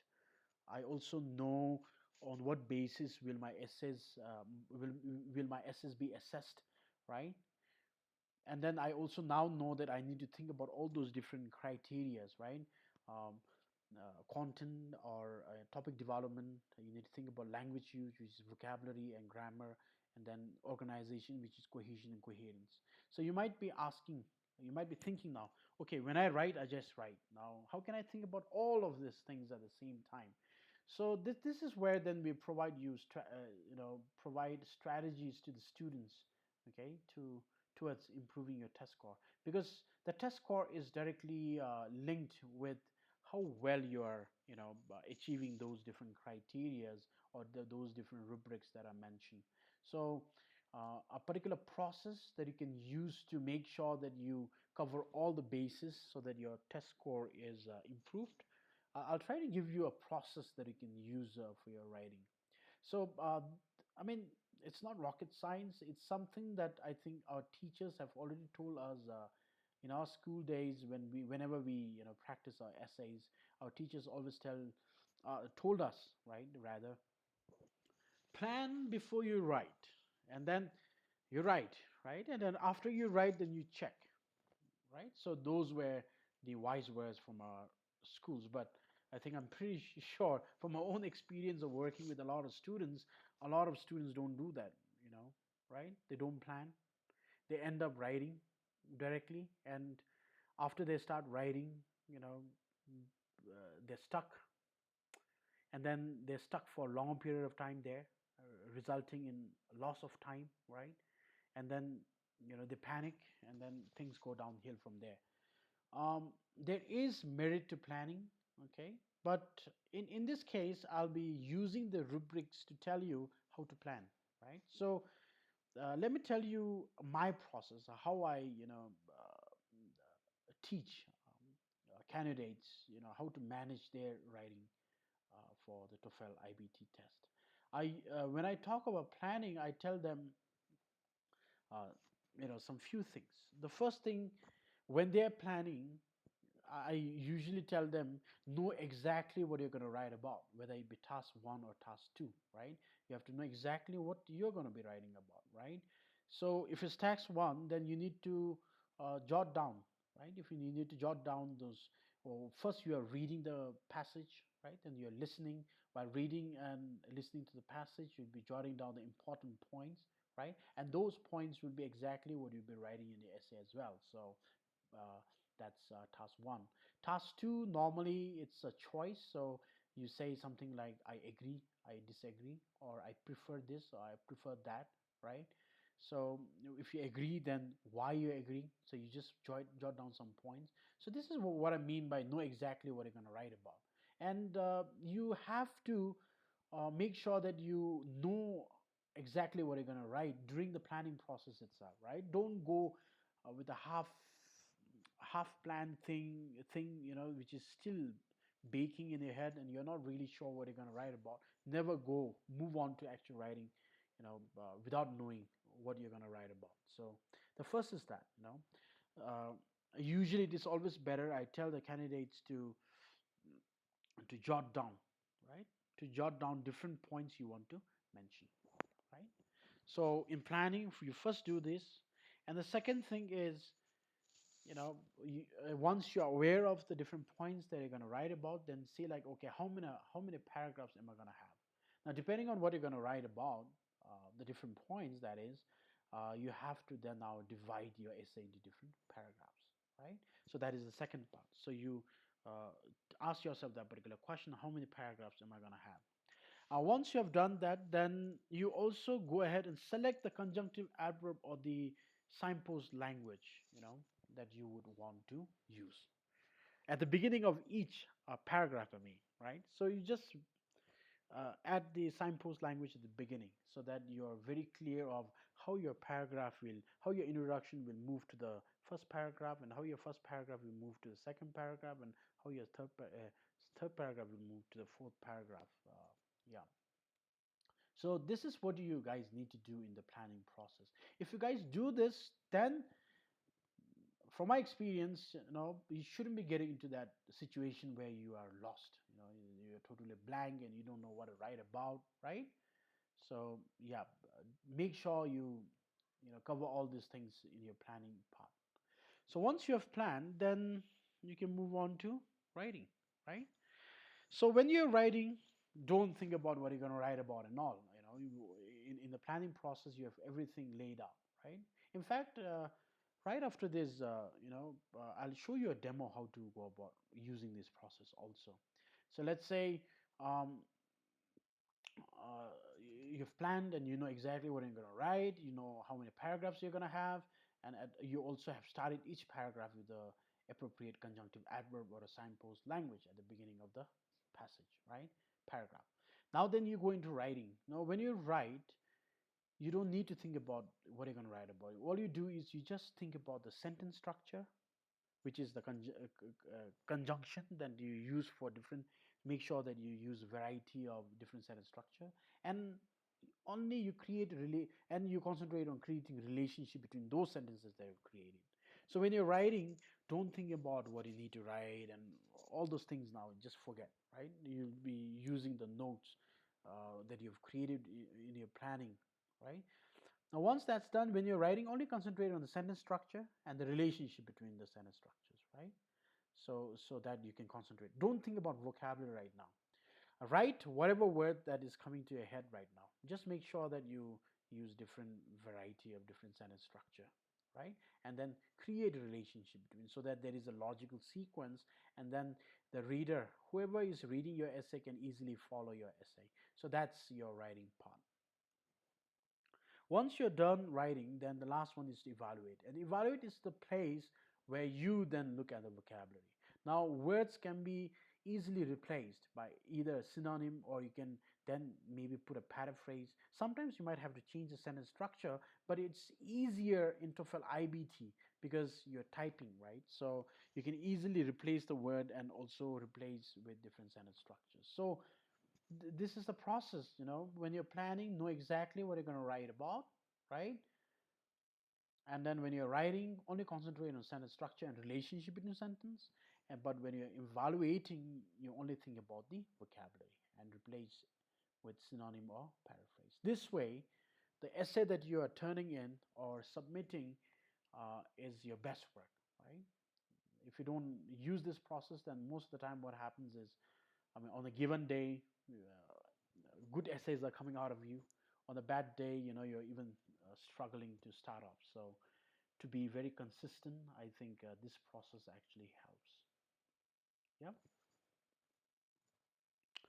Okay. So basically, I think this is the end of theoretical part of writing, right?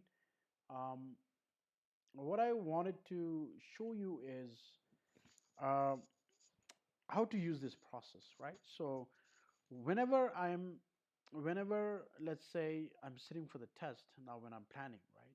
So whenever I plan, what I do is I try to say something like, see, this is my intro. Excuse me. Okay, sorry.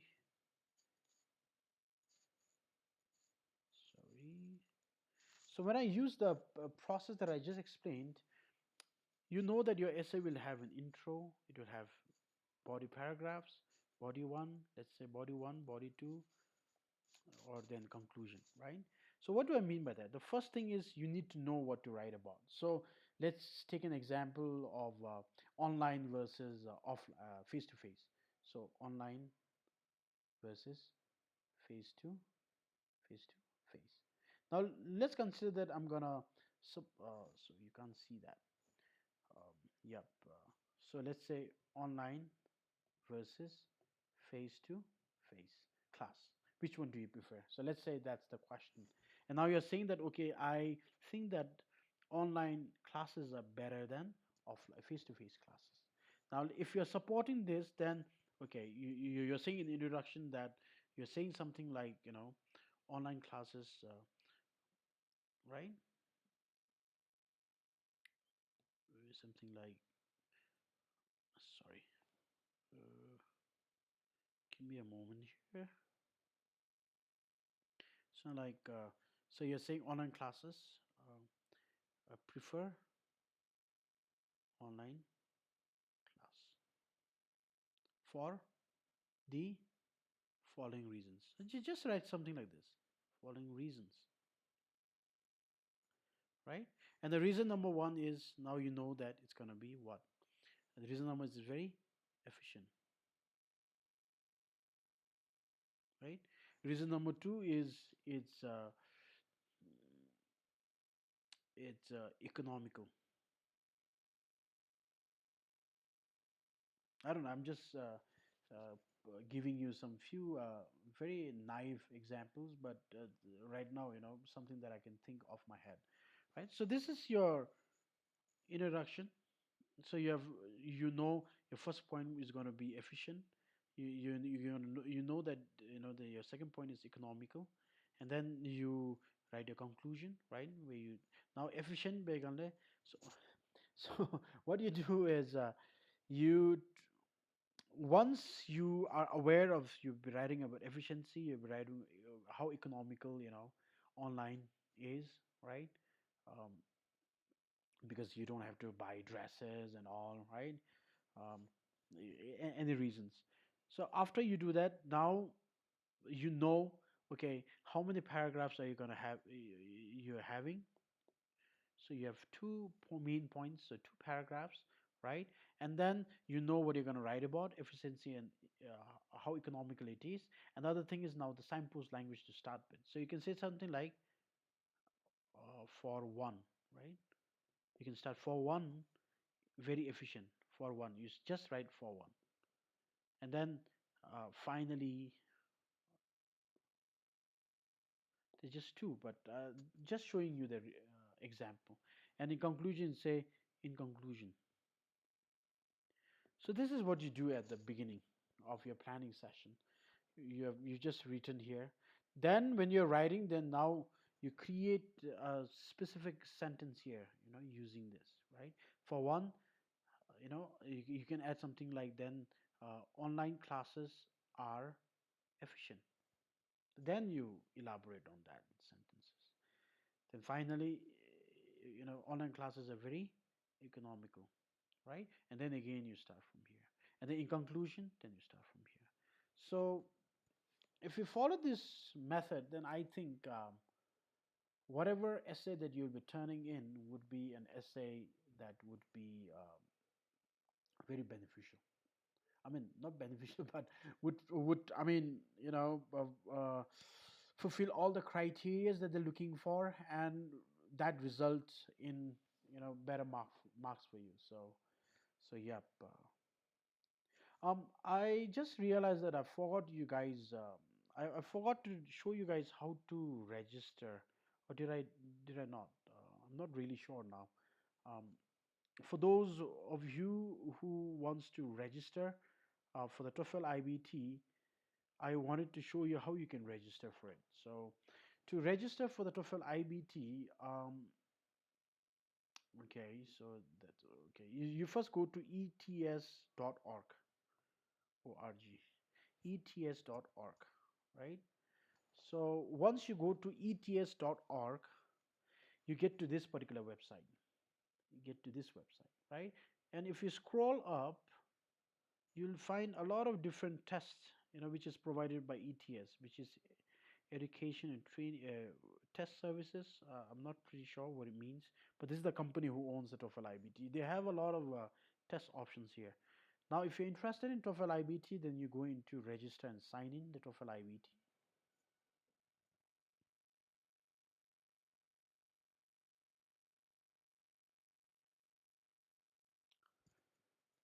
And then, like I said, for registering for TOEFL IBT test, you need an ETS account, right? You can only register for the test through that account. So you may first want to register, and to register for it, you can go to new user and create account, right? If you go to new user and create account, then this is the window that they provide you. Then you put in your address, right? Your name, your details, and it's just like creating any other accounts in any website, just like a Facebook also. In Facebook also we normally create this account, right? So once you have created this account, then you can go back. You can go back to that particular window, and then you can register for it. Now, since I'm already registered, I've not shown you, but I've shown you how where to go to register. Once you have an account, then log in, right? So I'll just show you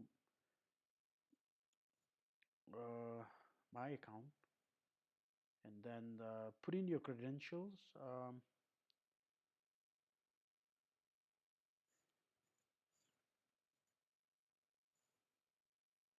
and then you sign in, right?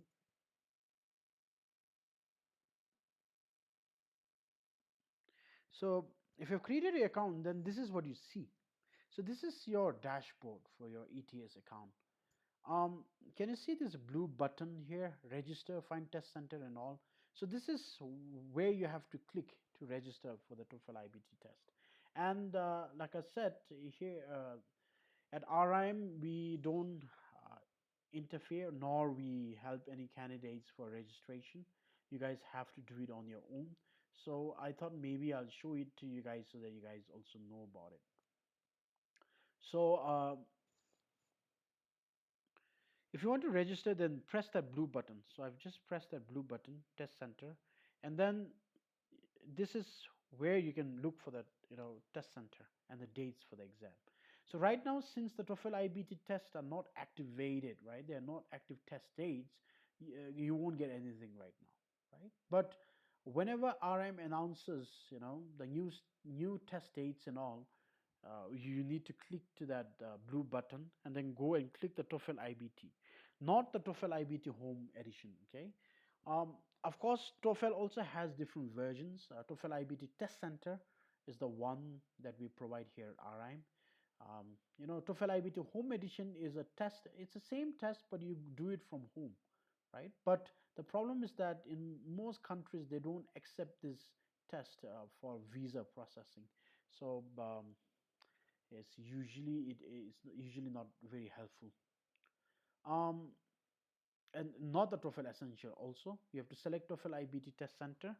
And once you have selected that, then you go and go to the, find test center at or near this location. And you just put, if you're interested in Royal Institute of Management, whichever test center you're interested in. So you can say something like, okay, Royal Institute of Management.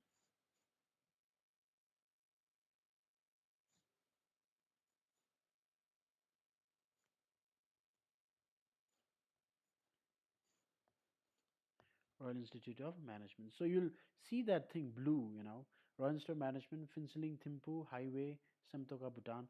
Select that, right? So you select that thing, and then you try to find which months are you interested in. Now, whenever RM announces test centers and all, we'll also be giving you the months. Okay, so you select the months and then you just click continue. You don't need to put any restricted reservation code here because we don't since RIM is a test center and it's a public institution, we don't really restrict, or neither we control the seats. We give it to the general public on first come first basis. So this reservation code need not be filled in, right? So then you just go continue. And right now, you know since there is no test dates, you see something like a red. You find that there is a red thing here, right? Which means test dates are not there, right? If the tests are active and all, then after this, the calendar where you guys need to click to the particular date that you're interested in, and then the system will take you forward, and then you pay, using a credit card. Now this is where it becomes a bit awkward. I mean, not awkward, but inefficient, right? Because our uh, our debit card and all doesn't work, right? The credit card might work, but it has to have a global, either the Visa or Mastercard credit card, and it should work globally. Or most of the time, what we do is ask our own, maybe a sibling or your friend who's residing abroad, and use their credit card to register. So that's an option that is also available. So yep. So then follow this system and then get uh, select your test dates, and after that you select um, right, the details, and you put in your own identification document details and all, and then at the end of the day you pay, right, check out, right. And another thing is that there are a lot of packages that they provide, like for example, um, by virtue of being registered to this particular account, they do a lot of marketing of different products, like for example self preparatory courses and all, right, that is also there, right. but you don't need to select any one of those, right? Just deselect, just next, next, next, next, pay it, and then check out. And then once you're done with the payment, then your test will be activated, or you will be registered for the test. So once you're registered for the test, if you go to the home, the the the the, the main area, then in the part where it says upcoming test, right, your test dates should be here. Since I'm not registered any test, it says that you have no upcoming test scheduled. So this is where a lot of the tests will come here. The one that I'm showing to you, all the tests that you registered for will show up here. um in addition, like I mentioned, there are a lot of things that you can do with this account, right? One thing that I wanted to show you guys, now, in the session today, I couldn't really show you guys like each and every I didn't I couldn't really show you the real interface of the TOEFL IBT test, right? So, but if you're interested, then you can go to this TOEFL IBT free test preparation, and then that will take you to this particular area, right? And there is something called practice tests. If you choose the practice test, then you can also launch the TOEFL IBT free practice test. And this practice test is the closest you'll find to an actual test. So it will be good for you to just go through it once, so that you know how the actual test looks like. So yeah. So for example, this is the reading, right? And then you go next, next, next, next, next. So this interface is exactly how the real exam looks like. So please do practice this, and also just check this out as well. Well, then that's how you register for the TOEFL IBT. Yeah. Um, this is the end of day one, and I hope that